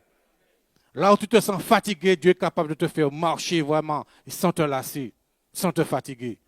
Donc arrête de dire, je suis vieille, mes cheveux sont blancs, regardez, j'ai des cheveux blancs. Tu te crois déjà plus qu'une mamie. Non! Au nom de Jésus-Christ, que le Seigneur te rajeunisse. Comme l'aigle. Ne dis plus que je suis fatigué. Ne confesse plus que je suis fatigué. Jésus-Christ a dit, venez à moi, vous tous qui êtes fatigués et chargés, et je vous donnerai du repos. Tu te sens fatigué ou chargé, eh bien, va à Jésus dans la prière. Remets tes fardeaux à Jésus. Dépose tes fardeaux au pied de Jésus. Fardeau de fils, fardeau de fille, peu importe les fardeaux que tu as, dépose tout au pied de Jésus, dans la prière. Et Jésus te donnera du repos. Donc arrête ton bien-aimé de dire tout, de confesser, je suis fatigué. Comment ça va ma soeur? Je suis fatigué. Comment ça va mon frère? Je suis fatigué. Tout côté au passé, je suis fatigué. Mais plus confesser au fatigué, mais plus il va fatigué. Parce que ce que tu confesses, c'est ce qui t'arrive. Confesse que ça va bien, tout va bien au nom de Jésus. Vous connaissez l'histoire de la femme là qui est là, voilà, son fils, on lui dit que ton fils est mort, et puis elle a pris son cheval, elle lui dit, mais où vas-tu? Tout va bien. Mais elle allait voir l'homme de Dieu, elle savait que l'homme de Dieu était capable de faire revenir, que Dieu a utilisé l'homme de Dieu pour que l'enfant revienne à la vie. Ah, voilà, c'est pour ça que je vous dis que ne doutez pas de la puissance de Dieu, ne doutez pas. On va jusqu'au verset 8. Dieu, il est dit que, verset 4, voilà. On peut même revenir au verset 2. Sarah devint enceinte et elle enfanta un fils à Abraham dans sa vieillesse, pas dans sa jeunesse, dans sa vieillesse, mais Dieu l'a rajeuni. Au temps fixé dont Dieu lui avait parlé. D'accord? Donc Dieu lui avait dit, à cette même époque, je reviendrai et Sarah, ta femme, aura un fils. Le verset 3. Abraham donna le nom d'Isaac au fils qui lui était né, que Sarah lui avait enfanté. Là, ce n'était pas Agar, c'était Sarah, la femme d'Abraham, le fils de la promesse. D'accord? Comme Dieu lui avait dit, comme Dieu lui avait promis. Dieu ne se trompe jamais. D'accord? Et Dieu n'est ni en retard, ni en avance. Il fait les choses en son temps. D'accord? Le verset 4, Abraham circoncit son fils Isaac, âgé de 8 jours, comme Dieu le lui avait ordonné. Abraham était âgé de 100 ans. 100 ans. Voilà. Abraham était âgé de 100 ans à la naissance d'Isaac, son fils. Et Sarah dit, Dieu m'a fait un sujet de rire, de joie. Quiconque l'apprendra rira de moi. Oh, madame, 80 ans qui a un bébé. Voilà, c'est pas son petit-fils, c'est pas son arrière-petit-fils, c'est son fils. Acclame Dieu pour cela. C'est pas son arrière-petit-fils, c'est son fils qui est là, qui est sorti de ses entrailles. Il y a des gens même qui seront étonnés de la bénédiction que Dieu va te donner. Quand ils verront la gloire de Dieu dans ta vie, ils seront étonnés. Il y a même de ceux qui vont rire, ils ne vont pas croire. Quand ils disent, mais elle qui a ça, comment Dieu a fait, comment il a fait. On va commencer à te prendre pour un sorcier, pour une sorcière. On va commencer à dire que tu as touché au fétiche, mais c'est la gloire de Dieu qui est là. C'est Dieu qui a agi. Dieu a parlé et Dieu a agi en son temps. Donc si tu crois, tu verras la gloire de Dieu. Mais ce n'est pas toi seulement qui verras, mais d'autres qui sont autour de toi verront aussi la gloire de Dieu dans ta vie. Parce que quand la gloire de Dieu agit, ce n'est pas toi seulement qui vois la gloire, mais ceux qui sont autour de toi voient aussi cette gloire. Vous connaissez le psaume 23, et tu dresses devant moi une table en face de mes adversaires. Ça veut dire que les adversaires même aussi verront la gloire de Dieu dans ta vie. Tous ceux qui ont dit que tu n'es pas capable, tu ne feras pas, tu seras rien, tu seras ceci, ils verront la gloire de Dieu dans ta vie. Ils verront que Dieu t'a restauré. Ils verront que Dieu t'a rétabli. Ils verront la grâce et la faveur de Dieu sur ta vie. Et même tes enfants, ta famille, tes petits-enfants vont bénéficier de cette grâce-là. Vont bénéficier de cette faveur-là. Alléluia. Donc ne doute pas de ce que Dieu dit. D'accord? Donc Dieu agit. On va maintenant dans Habakkuk, chapitre 2, verset 3. Vous savez que la prophétie, la parole de Dieu s'accomplit au temps fixé par Dieu. N'oubliez pas cela.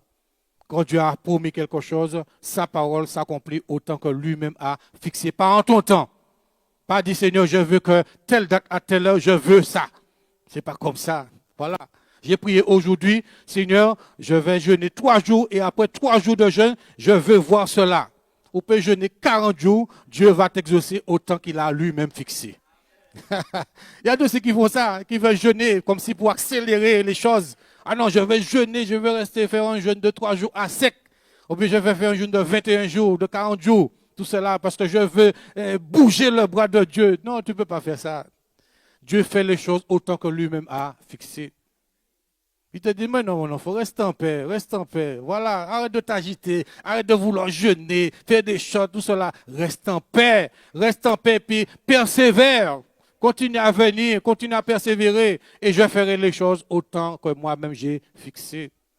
D'accord? Habakkuk 2, voilà la réponse. Habakkuk 2, verset 3.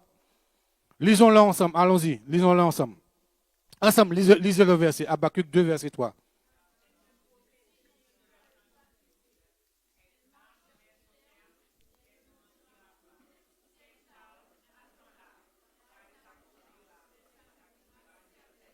Voilà. Vous voyez la parole de Dieu, c'est une prophétie dont le temps est déjà fixé.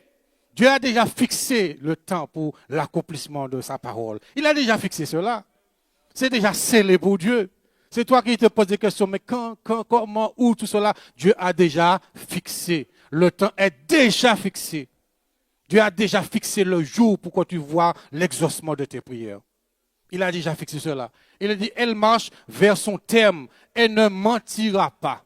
Voilà. Et si elle tarde, attends-la. Elle t'a pas dit, Dieu ne te dit pas de chercher des raccourcis. Non, il ne te dit pas d'aller courir vers les prophètes. Des bouts d'un prophète qui arrive en Martinique. Ah, faut m'aller, ouais, faut m'aller au prophète là. Puis mettre la main à la tête pour qu'il puisse me mettre ma main. Mais bien aimé, faites attention, n'allez pas mettre votre main sur n'importe quoi. Vous savez, même si quelqu'un a une grande popularité, n'allez pas vous exposer comme cela. Vous ne connaissez pas le témoignage personnel et secret de cette personne-là. Alléluia. Vous ne connaissez pas, c'est pas parce que quelqu'un a une grande popularité, il est connu du monde entier. Pourquoi non? Faites attention, il y a beaucoup aussi qui touchent les fétiches, qui font la sorcellerie, qui font beaucoup de choses pour avoir du succès, la prospérité et la gloire.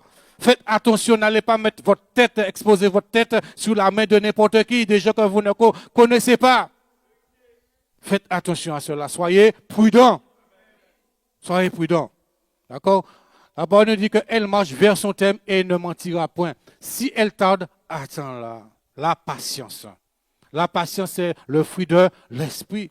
C'est une vertu qu'il nous faut avoir, cultiver, conserver la patience. Et on n'aime pas attendre. Voilà. On n'aime pas attendre, mais soyons patients. Si elle tarde, attends-la, car elle s'accomplira 2 fois. Elle s'accomplira certainement. Vous voyez, le mot accompli est marqué 2 fois. C'est quelque chose de certain. Quand Dieu a parlé, il dit ce qu'il fait. Donc ne t'inquiète pas.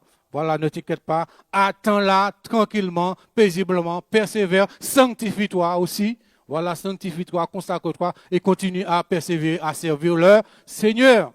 À servir le Seigneur. On va maintenant on va parler un peu de Moïse, Exode 2. Vous connaissez aussi l'expérience, hein, la vie de Moïse, comment Dieu lui a parlé. Mais Moïse était un peu trop pressé aussi. Il a voulu faire les choses avant le temps de Dieu. Exode 2, verset 1. Ne cherche pas à faire les choses avant le temps de Dieu. Même si Dieu t'a dit que tu seras ceci, tu seras un grand homme, tu seras une grande femme, tu auras un grand ministère, tu auras une grande entreprise. Oui, Dieu t'a parlé, mais il y a le temps de Dieu. Dieu a fixé le temps pour que cela puisse devenir une réalité. Ce n'est pas parce que Dieu t'a dit ça aujourd'hui que dans une semaine, tu es déjà ce qu'il t'a dit, tu es déjà... Non, il y a le temps de la parole et le temps de l'accomplissement de la parole. D'accord? Donc, Exode chapitre 2, verset 1er. Un homme de la maison de Lévi avait pris pour femme une fille de Lévi. Cette femme devait enceinte et enfanta un fils. Elle vit qu'il était beau et elle le cacha pendant 3 mois. Parce que vous savez ce qui s'est passé, que le roi a demandé à tuer tous les enfants. Voilà, tous les enfants, les garçons, voilà. Et cette femme-là qui était là, elle a entendu cela, elle a voulu cacher l'enfant. Cette femme devait enceinte et enfanta un fils. Elle vit qu'il était beau et le cacha pendant 3 mois. Ne pouvant plus le cacher, elle prit une caisse de jonc qu'elle enduisit de bitume et de pois, et elle mit l'enfant et le déposa parmi les roseaux sur le bord du fleuve. Je vous donne une révélation aussi. Ce que cet homme, le roi, avait de Pharaon, parce que Pharaon, quand vous lisez le verset 22 du chapitre précédent, il dit que, alors Pharaon, donc chapitre 1, verset 22, alors Pharaon donna cet ordre à tout son peuple, vous jetterez dans le fleuve tout garçon qui naîtra, et vous laisserez vivre toutes les filles. Comment un pharaon peut demander cela? Tous les bébés, tous les garçons, jetez-les dans les feux, tuez-les. Ça ne vous rappelle pas aussi de quelque chose? Quand Jésus-Christ, quand les mages sont venus voir Hérode, et puis Hérode était furieux parce que les mages ne sont pas revenus vers lui. Soit-disant, il voulait aller voir Jésus, soit-disant pour l'adorer, mais c'était pour tuer Jésus. Il a fait quoi aux mages que c'était pour adorer aussi, mais Dieu a révélé aux mages que ce n'était pas pour adorer, c'était tuer qui voulait tuer Jésus. Ça veut dire que les mages, ils ont vu l'étoile de Jésus. Ça veut dire que dans ta vie spirituelle, il y a des choses que tu ne vois pas, mais le monde spirituel voit. Et quand le monde spirituel voit que tu as une gloire, la gloire de Dieu sur ta vie, Ils vont tout faire pour essayer de te détruire. D'après eux, pour éteindre cette lumière-là. Mais Dieu est tout-puissant. Dieu est capable de te faire sortir, voilà, de te délivrer de tous les pièges qui t'ont tendu. Donc on a cherché parce que le monde spirituel a vu vraiment la lumière qui était sur Moïse. Cet enfant-là, ce n'était pas n'importe quel enfant. Donc il a voulu utiliser Pharaon pour pouvoir tuer Moïse. Mais Dieu avait un plan pour Moïse. Et Dieu a sauvé Moïse. Et où est-ce que Moïse se trouvait? Dans la maison, alléluia, dans la maison de Pharaon. Pharaon ne savait même pas que l'enfant qu'il voulait tuer était dans sa maison. Acclame Dieu pour cela. Alléluia. L'enfant que Pharaon voulait tuer, lui, Pharaon ne savait même pas pourquoi, mais il y a des esprits. Vous savez que quand vous n'êtes pas sous la puissance de Dieu, eh bien, la parole dit que le monde entier est sous la puissance du malin. Donc Satan qui connaissait déjà vraiment la destinée, qui connaissait déjà l'onction, la lumière, la gloire qui était sous l'enfant Moïse, il a essayé de passer par Pharaon pour tuer Moïse. Mais Dieu est tout puissant. Mais je trouve que Dieu aussi a beaucoup d'humour. Dieu a de l'humour. L'ennemi de Moïse, eh bien, Moïse était là dans sa maison. Et il ne savait même pas que voilà, cet enfant-là, c'est lui que Dieu allait utiliser pour délivrer le peuple d'Israël. Alléluia. C'est lui, c'est cet enfant-là qui était chez lui, là, qui ne savait même pas qu'il allait délivrer le peuple d'Israël. Vous voyez ça? C'est pour ça que la Bible dit quelque part que Dieu même tes ennemis, il met à ta disposition. Dieu utilise même tes ennemis pour te faire arriver là où il veut que tu arrives. Mais des fois, on ne comprend pas. On se dit, les gens disent ça, mais ils n'avaient pas vu ça. Mais le monde spirituel avait déjà vu la lumière qui était sur Moïse. Mais ils ont voulu tuer Moïse, mais Dieu a sauvé Moïse. Même Jésus aussi, le monde spirituel avait déjà vu la lumière qui était sur Jésus. Ils ont voulu tuer Jésus, mais Dieu a sauvé Jésus. Donc, tant que ton temps n'est pas arrivé, personne ne va te tuer au nom de Jésus-Christ. On peut te menacer de mort, tout cela. Tant que c'est le temps fixé par Dieu, c'est là que lorsque Dieu va te dire, mon enfant, ma fille, mon fils vient, à ce moment-là, il va t'enlever. Mais tu ne mourras pas avant l'heure que Dieu a fixée. Voilà, tu ne quitteras pas la terre avant le temps de Dieu, avant le temps que Dieu a fixé. Donc ne t'inquiète pas, n'aie pas peur des sorciers, n'aie pas peur des marabouts, n'aie pas peur des malfaiteurs, n'aie pas peur des voisins, des voisines qui te disent que manque fait au savent. Non, Dieu est tout puissant. Voilà, des voisins qui te disent que non, Dieu a déjà tout préparé pour toi. Voilà, ta vie est cachée dans les mains de Jésus. Ta vie est cachée en Jésus, nous sommes cachés en Christ. Alors pour toucher moi, il faut que vous passiez par Jésus avant. Est-ce que tu vas renverser Jésus? Tu ne peux pas renverser Jésus. Parce que ma vie est cachée en Christ. Alors c'est pour cela, ne vous inquiétez pas. On continue la lecture. Dans Exode chapitre 2, verset 1er, verset 2. Cette femme devait enceinte et enfanta un fils. Elle vit qu'il était beau et le cacha pendant 3 mois. Ne pouvant plus le cacher, elle prit une caisse de jonc qu'elle enduisit de bitume et de pois. Elle y mit de l'enfant et le déposa parmi les roseaux sur le bord du fleuve. Ensuite, la sœur de l'enfant se tint à quelque distance pour savoir ce qui lui arriverait. La fille de Pharaon, voilà, la fille de celui qui a ordonné de tuer tous les garçons, sa fille, sa propre fille. La fille de Pharaon descendit au fleuve pour se baigner et ses compagnes se promenèrent le long du fleuve. Elle aperçut la caisse au milieu des roseaux et elle envoya sa servante pour la prendre. Est-ce que vous croyez que c'est au hasard que ces choses-là se font là? Il n'y a pas de hasard avec Dieu. Ce qui se fait là, ce n'est pas au hasard, ce n'est pas le fruit du hasard. C'est Dieu même qui planifie ces choses pour que son plan puisse s'exécuter.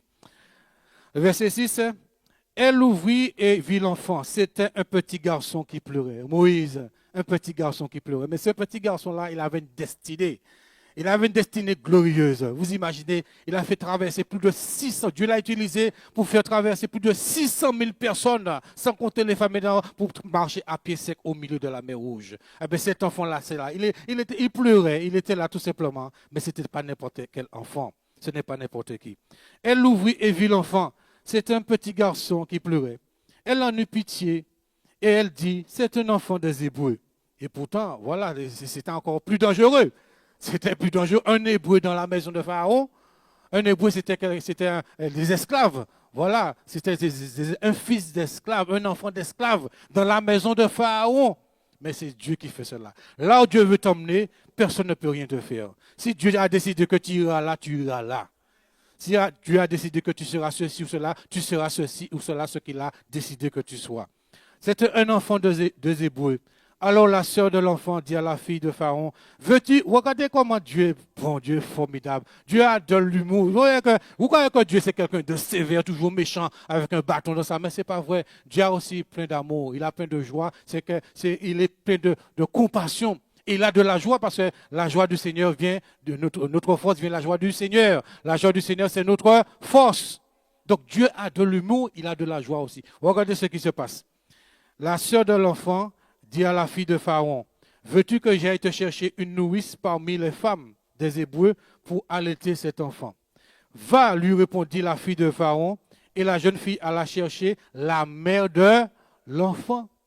La jeune fille, la fille de Pharaon lui dit, emporte cet enfant et allaite-le-moi, je te donnerai ton salaire. La femme prit l'enfant et l'allait, la mère de l'enfant. Vous voyez comment Dieu fait? Donc là, Dieu a permis que cet enfant soit sauvé et Moïse était dans la maison de Pharaon. Et qui est-ce qui allait Moïse? Sa propre mère. Vous voyez comment Dieu est fort, Dieu est tout-puissant. Donne gloire à Dieu pour cela, donne gloire à Dieu pour cela. La puissance de Dieu, quand le temps de Dieu est là, tout se fait comme il veut. Tout se fait comme il a décidé. On va apprendre aussi Exode, le verset 23, on avance au verset 23. Longtemps après, le verset 23, toujours de chapitre 2, longtemps après, le roi d'Égypte mourut. Donc il y a beaucoup de choses qui se sont passées. Voilà. Longtemps après, le roi d'Égypte mourut et les enfants d'Israël gémissaient encore sous la servitude et poussaient des cris. Ces cris que leur arrachait la servitude montèrent jusqu'à Dieu. Verset 24. Dieu entendit leur gémissement et se souvint de son alliance. Donc il y a toujours une alliance. Avant même que le temps de Dieu soit là, puisse s'exécuter, il y a toujours la promesse et l'alliance. Dieu a fait alliance. Il y a des promesses, il y a des paroles qui se sont prononcées. Dieu se souvient de son alliance avec Abraham, Isaac et Jacob. Dieu regarda les enfants d'Israël et il en eut compassion. Et on va maintenant, est-ce que Moïse était déjà vu, tout ça? Non, Moïse était encore dans l'anonymat. Moïse était là discrètement. Il grandissait dans la maison de Pharaon. Pour le moment-là, il n'était pas encore populaire. Il n'était pas encore connu, voilà. Il n'était pas encore vraiment entré dans ce que Dieu lui avait déjà préparé. Le chapitre 3. Moïse faisait paître, le verset, verset 25. Le verset 1er, chapitre 3. Moïse faisait paître le troupeau de Jéthro, son beau-père, sacrificateur de Madian. Il mena le troupeau dans le désert et il vint à la montagne de Dieu, à Horeb. Ça, c'était après, vous connaissez l'histoire, lorsqu'il a tué l'Égyptien. Donc ça, c'est après. Voilà, parce qu'il a vu des Égyptiens qui se battaient, voilà, et puis des Hébreux. Et puis Moïse est venu leur dire, mais qu'est-ce que vous faites là? Et puis il a tué l'Égyptien qui frappait l'Hébreu. Et puis après, il y a eu des Hébreux qui se disputaient. Et puis Moïse est venu pour leur dire, mais qu'est-ce que vous faites? Et puis l'Hébreu lui a dit, mais est-ce que tu vas nous tuer comme tu as tué l'Égyptien? Quand Moïse donne ça, Moïse dit, ah non, ils sont au courant. Et Moïse a pris la fuite. Il est parti. D'accord? Et puis là, la Bible nous dit que longtemps après, voilà ce qui s'est passé. Le chapitre 3, Moïse faisait paître le troupeau de Jéthro, son beau-père, comme il a rencontré des personnes après cela, sacrificateur de Madian. Il mena le troupeau derrière le désert et il vint à la montagne de Dieu à Horeb. L'ange de l'Éternel lui apparut. Là maintenant, c'est le temps de Dieu. Le temps de Dieu est arrivé pour Moïse. Il a voulu faire les choses pendant qu'il était chez Pharaon, voulu faire la justice, mais ce n'était pas encore le temps de Dieu. Maintenant, c'est le temps de Dieu. L'ange de l'Éternel lui apparut dans une flamme de feu au milieu d'une buisson. Moïse regarda et dit, voici, le buisson était tout en feu et le buisson ne se consumait point. Moïse dit, je veux me retourner pour voir quelle est cette grande vision. Donc c'était une vision. Ce n'était pas un songe ni un rêve. Et pourquoi le buisson ne se consume point? L'Éternel vit qu'il se détournait pour voir, Et Dieu l'appela du milieu du buisson et dit, Moïse, Moïse. Et il répondit, me voici. Lorsque Dieu appelle, lorsque Dieu agit, il va toujours t'appeler. Moïse, Moïse. Et qu'est-ce que Moïse répondit? Me voici. Le temps de Dieu est arrivé pour Moïse. Et qu'est-ce qu'il est écrit après? Le verset 5. Dieu dit, n'approche pas d'ici, ôte tes souliers de tes pieds, car le lieu sous lequel tu te tiens est une terre sainte. Et il ajouta, je suis le Dieu de ton père, le Dieu d'Abraham, le Dieu d'Isaac et le Dieu de Jacob. Moïse se cacha le visage, car il craignait regarder Dieu. L'Éternel dit, j'ai vu la souffrance de mon peuple qui est en Égypte, et j'ai entendu les cris que lui font pousser ses oppresseurs, car je connais ses douleurs. Verset 8. Je suis descendu pour le délivrer de la main des Égyptiens et pour le faire monter de ce pays dans un bon et vaste pays, dans un pays où coule le lait et le miel, dans les lieux qu'habitent les Cananéens, les Hétiens, tout cela. Donc on descend maintenant au verset 11. Moïse dit à Dieu, qui suis-je? Depuis souvent, lorsque Dieu nous appelle, c'est ça nous dit. On est qui? Qui suis-je pour faire ceci? Qui suis-je pour faire cela? Qui suis-je pour aller vers Pharaon et pour faire sortir d'Égypte les enfants d'Israël? Dieu dit, je serai avec toi. Quand c'est le temps de Dieu, il est avec nous. Vous pouvez noter cela. Quand c'est le temps de Dieu, il est avec nous. Il marche avec nous. Et il agit et va nous faire voir sa gloire. Dieu dit, je serai avec toi. Et ceci sera pour toi le signe que c'est moi qui t'envoie. Quand tu auras fait sortir le pays d'Égypte, le peuple, vous servirez Dieu sur cette montagne. Et quand nous lisons encore, Moïse dit à Dieu, j'irai donc vers les enfants d'Israël et je leur dirai, le Dieu de vos pères m'envoie vers vous. Mais s'ils me demandent quel est son nom, que leur répondrai-je? Dieu dit à Moïse, je suis celui qui suis. Et il ajouta, c'est ainsi que tu répondras aux enfants d'Israël, celui qui s'appelle je suis m'a envoyé vers vous. D'accord? Donc voilà ce que Dieu fait, Dieu agit. Et lorsque le temps de Dieu est arrivé, il vous parle. Lorsque le temps de Dieu est arrivé, il est avec vous. Et Dieu va vous utiliser pour faire de grandes choses. On va maintenant dans le chapitre 12, toujours Exode, chapitre 12, verset 37. Chapitre 12, verset 37. Les enfants d'Israël partirent de Ramsès. Qu'est-ce qui s'est passé? Dieu a délivré son peuple. Dieu avait promis qu'il allait libérer le peuple d'Israël. Est-ce qu'il a fait? Oui, il l'a fait. Il a fait sortir le peuple d'Israël de l'Égypte. Et cela est confirmé dans le verset 37. Les enfants d'Israël partirent de Ramsès pour Sukkot au nombre d'environ 600 000 hommes de pied sans les enfants. Vous imaginez? Tout un peuple, 600 000. Est-ce qu'il y a 600 000 personnes en Martinique? Il n'y a même pas 600 000 personnes. Nous sommes à peu près 300 et quelques mille. Donc, 2 fois la population de la Martinique est sortie de l'Égypte. Est-ce que Dieu a accompli sa parole? Oui. Est-ce qu'il a fait en son temps? Oui. Donc le temps de Dieu était là pour délivrer les enfants d'Israël. Donc Dieu n'est ni en avance et ni en retard. On va prendre le Proverbe 3, verset 11. Voilà. Donc ça veut dire que ce que Dieu a promis de faire dans ta vie, il le fera. Sois patient tout simplement. Attends et il le fera. Proverbe 3, verset 11. Proverbe chapitre 3, verset 11.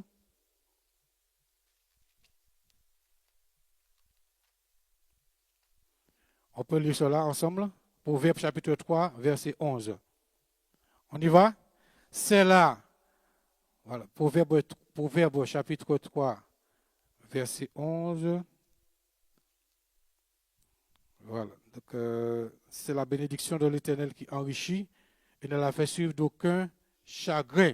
C'est la bénédiction de l'Éternel qui enrichit et ne la fait suivre d'aucun chagrin. Je confirme, je me suis trompé de verset. C'est voilà. Voilà. Donc, il dit là, mon fils, ne méprise pas la correction de l'Éternel, ne te fais pas de ses châtiments, car l'Éternel châtie celui qu'il aime, comme le Père, l'enfant qu'il promet, qui chérit. Mais il y a le passage qui dit, c'est la bénédiction de l'Éternel qui enrichit et ne la fait suivre d'aucun chagrin. Vous connaissez ce passage. Quand Dieu te bénit, quand le temps de Dieu est arrivé, il n'y a pas de chagrin.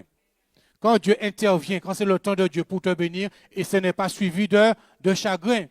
Voilà. On va maintenant dans Acte 16. Je vais vous montrer ce que Dieu fait quand le temps de Dieu est arrivé aussi.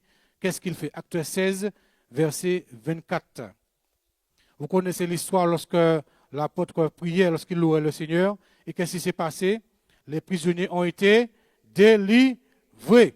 Acte 16, verset 25. Vers le milieu de la nuit, Paul et Silas priaient et chantaient les louanges de Dieu. Et les prisonniers les entendaient. Tout à coup, le temps de Dieu, c'est le tout à coup. Quand le temps de Dieu est arrivé, c'est le tout à coup pour toi. Tout à coup, il se fit un grand tremblement de terre, en sorte que les fondements de la prison furent ébranlés. Au même instant, toutes les portes s'ouvrirent et les liens de tous les prisonniers furent rompus. Le geôlier se réveilla et lorsqu'il vit les portes de la prison ouvertes, il tira son épée et alla se tuer, pensant que les prisonniers s'étaient enfuis. Mais Paul cria d'une voix forte, « Ne te fais point de mal, nous sommes tous ici. » Alors le geôlier, ayant demandé la lumière, entra précipitamment et se jeta tout tremblant aux pieds de Paul et Silas. Et les fit sortir et dit, « Seigneur, que faut-il que je fasse pour être sauvé ?» Paul et Silas répondirent, « Crois au Seigneur Jésus et tu seras sauvé, toi et ta famille. » Quand le temps de Dieu est arrivé, cela devient d'une manière soudaine. Voilà, et tu verras que les choses vont se débloquer. Les choses dans ta vie qui étaient bloquées depuis des années, Dieu va débloquer cela. Et tu seras délivré. Peut-être qu'il y a quelque chose dans ta vie que tu n'arrives pas à quitter. Quand le temps de Dieu arrive, tu seras délivré au nom de Jésus-Christ. Et quand le temps de Dieu arrive, non seulement toi tu es délivré, mais les gens de ta maison aussi peuvent être aussi délivrés. Oui. Parce que est-ce que c'est Paul et Silas seulement qui ont été libérés? Non. Tous les prisonniers qui étaient là aussi ont aussi été délivrés. Donc les prisons dans lesquelles tu te trouves, la prison dans laquelle ton fils se trouve, la prison dans laquelle ta fille se trouve, par ton intercession, par ta persévérance, par ta foi, Dieu est capable de les délivrer. Peu importe la situation qu'un membre de ta famille se trouve, par ta foi, ton obéissance, loue le Seigneur, donne gloire à Dieu et la délivrance arrivera. Donc quand le temps de Dieu arrive, cela arrive soudainement. Et vous connaissez aussi l'histoire, quand les disciples étaient dans la chambre haute, ils étaient en train de prier, de louer Dieu. Qu'est-ce qui s'est passé? Tout à coup, le Saint-Esprit vint et descendait sur eux et ils parlaient en de nouvelles langues. Alléluia. Donc quand le temps de Dieu arrive, les choses se font soudainement. Au moment où tu n'y attends pas, ça viendra. Voilà, peut-être que tu attends des années, tu dis que il y a encore 2 ans, 3 ans que je dois attendre. Les choses de Dieu vont arriver autant qu'il a fixé. On va prendre un dernier verset, 2 Pierre 3, verset 8. 2 Pierre 3, verset 8. Les choses arrivent autant que Dieu a fixé et ça peut arriver soudainement. 2 Pierre 3, verset 8.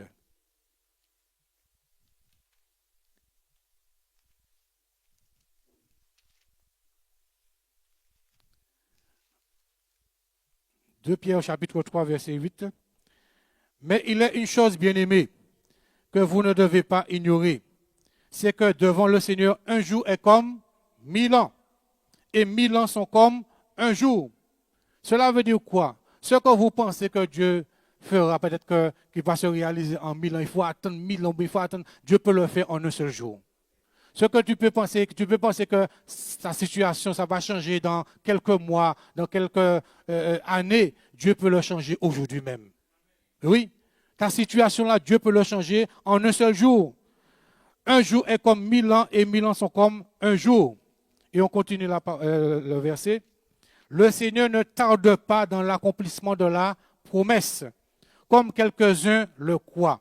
Mais il use de patience envers vous, ne voulant qu'aucun périsse, mais voulant que tous arrivent à la repentance. Le jour du Seigneur viendra comme un voleur. Des fois, les promesses, des fois, le temps de Dieu arrive comme c'est un voleur. On ne s'y attend pas. Voilà, au moment où on s'y attend le moins, le jour arrive. Le temps de Dieu arrive pour que les choses puissent s'accomplir. Le jour du Seigneur viendra comme un voleur.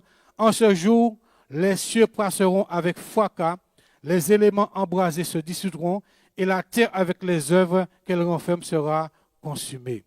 Puisque donc toutes ces choses doivent se dissoudre, qu'elles ne doivent pas être la sainteté de votre conduite et de votre piété. tandis que vous attendez et hâtez l'avènement du jour de Dieu, à cause duquel les cieux enflammés se dissoudront et les éléments embrasés se fondront. Mais nous attendons, selon sa promesse, de nouveaux cieux et de nouvelles terres où la justice habitera. Et le verset 14, c'est pourquoi, voici les conditions. La parole est là, les promesses sont là, le temps est déjà fixé. C'est pourquoi, bien-aimés, en attendant ces choses, appliquez-vous à être trouvés par lui sans tache et irréprochable dans la paix.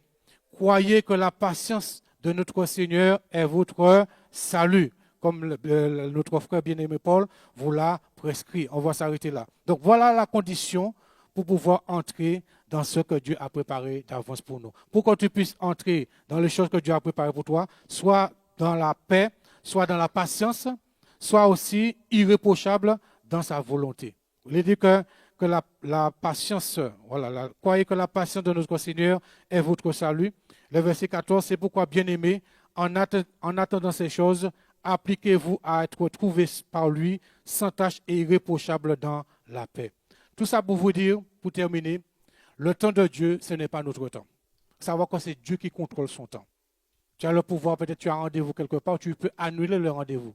Mais Dieu n'annule pas son temps. Quand Dieu a dit quelque chose, il le fait. Dieu n'est pas en retard. Le plus souvent, nous-mêmes, nous sommes en retard. Nous avons des rendez-vous, on arrive en retard, ou bien quelqu'un a un rendez-vous avec nous, la personne aussi arrive en retard. Mais est-ce que Dieu est en retard? Dieu n'est jamais en retard. Ce que je peux te dire, mon frère, ma soeur, sois patient. Attends.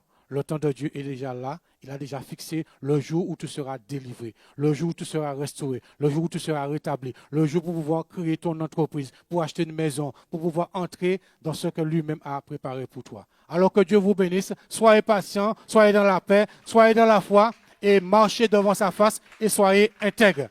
Mais Dieu a déjà fixé le jour pour ce que tu attends. Que Dieu vous bénisse. Amen. Et je vais prier, vous pouvez vous lever, on va prier. Et je vais demander à Dieu de nous donner la patience, la persévérance, la foi, l'obéissance, tout ce que nous avons besoin pour pouvoir attendre tranquillement. Alléluia. Père éternel, si le groupe de louange peut s'approcher pour accompagner cette prière au nom de Jésus-Christ.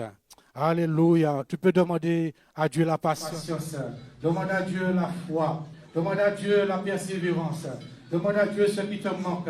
Voilà, demande à Dieu vraiment de te délivrer de tout murmure, de tout ce que tu fais, tout ce que tu dis et qui retarde encore vraiment son accomplissement. Alors prie Dieu, demande à Dieu vraiment, Seigneur, donne-moi la patience, donne-moi la persévérance, donne-moi la foi, donne-moi vraiment de marcher avec toi dans l'intégrité, de marcher devant ta face dans l'intégrité. Père éternel, au nom de Jésus-Christ, voici tes enfants qui sont là, papa, au nom de Jésus-Christ de Nazareth. Maintenant, tu sais ce que chacun attend. Tu connais, Seigneur, les promesses que tu as données à chaque personne, mon Dieu. Promesses de vie, promesses de restauration, promesses de rétablissement, promesses de maison, promesses d'aide financière, promesses vraiment de conversion de leur fils, de leur fille. Tu connais vraiment l'attente de chaque personne en cet après-midi, en ce matin, papa. Je te demande d'intervenir, Seigneur Jésus-Christ. Interviens maintenant dans leur vie, Seigneur, et que leur patience, mon Dieu, ne défaille point, que leur foi en toi ne défaille point.